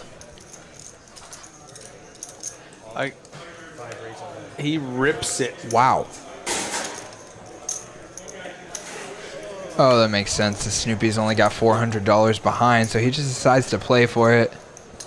Snoopy, oh, feeling sad. He already put too much of his stack in. We talked about this earlier in the stream, how you got to be careful with this. Yep. He does make the call. He says rebuy. Only 10 minutes left, Snoopy. We're going to play a big one, though. So tomorrow is a 1-3 game with a 1K max buy-in. Queen one time. We should all vote for Queen. All right, here we go, guys. Queen. Yay! Oh, no. Oh, 2 hearts. Come on. No heart, no jack. Yes. He wasted an ace on that top board. Yeah. Snoopy wasted all of his outs, though. He's only got 4 left. I see it. Needs a king or a queen on this second run out. Oh, and he gets it. Come on, you want this? Jack 3. Oh, wait, call another card. Come on. Ace 9. Good enough. And that's it, boys. A scooper for the king queen. If you just smooth go, just get in on the flop. Coming from behind to win them both. Tough one for Benji right there, who makes the read, makes the play, pulls the trigger, puts his stack in, and gets called by a worse hand with ace-10, and then still unfortunately gets beat and has to... Runs it twice and loses them both. Yeah, wow. What are the chances?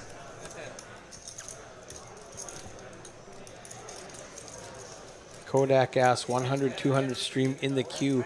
I wonder if he has some inside information or if he's just projecting.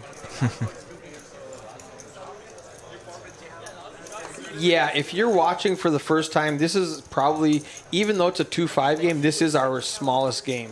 Our 1-2 plays bigger than this, and our 1-3 plays bigger than this. Obviously, our 5-10 plays bigger than this.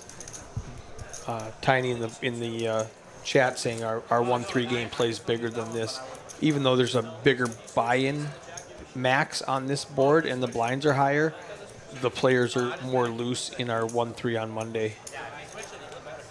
That makes sense. This is a pretty aggressive game.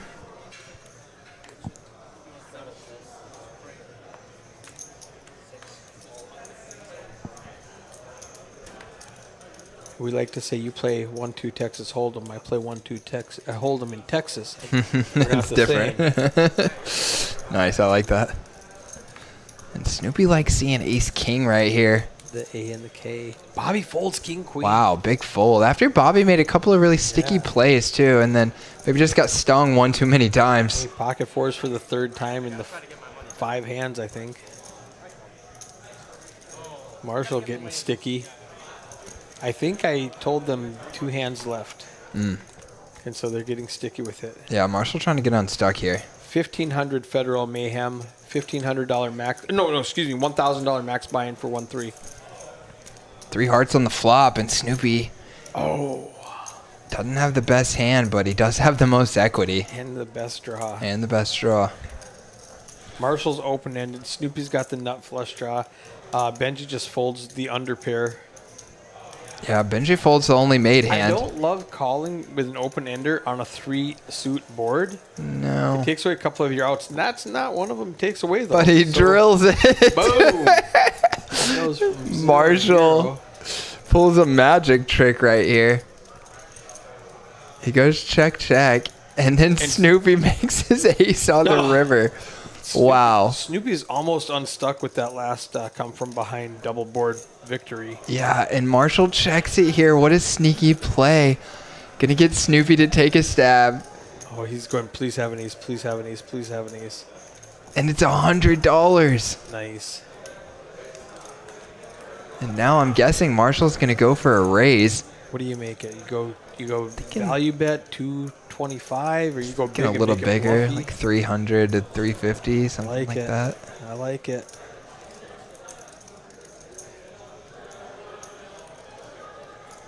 And because he gives so much action, he totally looks like a guy that bluffs. Yeah, for sure. 310. He split the difference between us.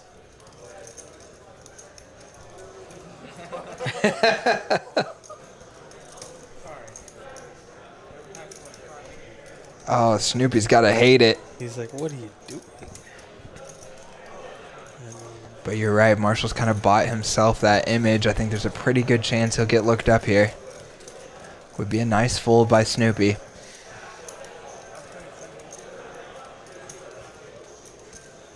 He's seen Marshall playing every hand and knows he's trying to get unstuck. Yep.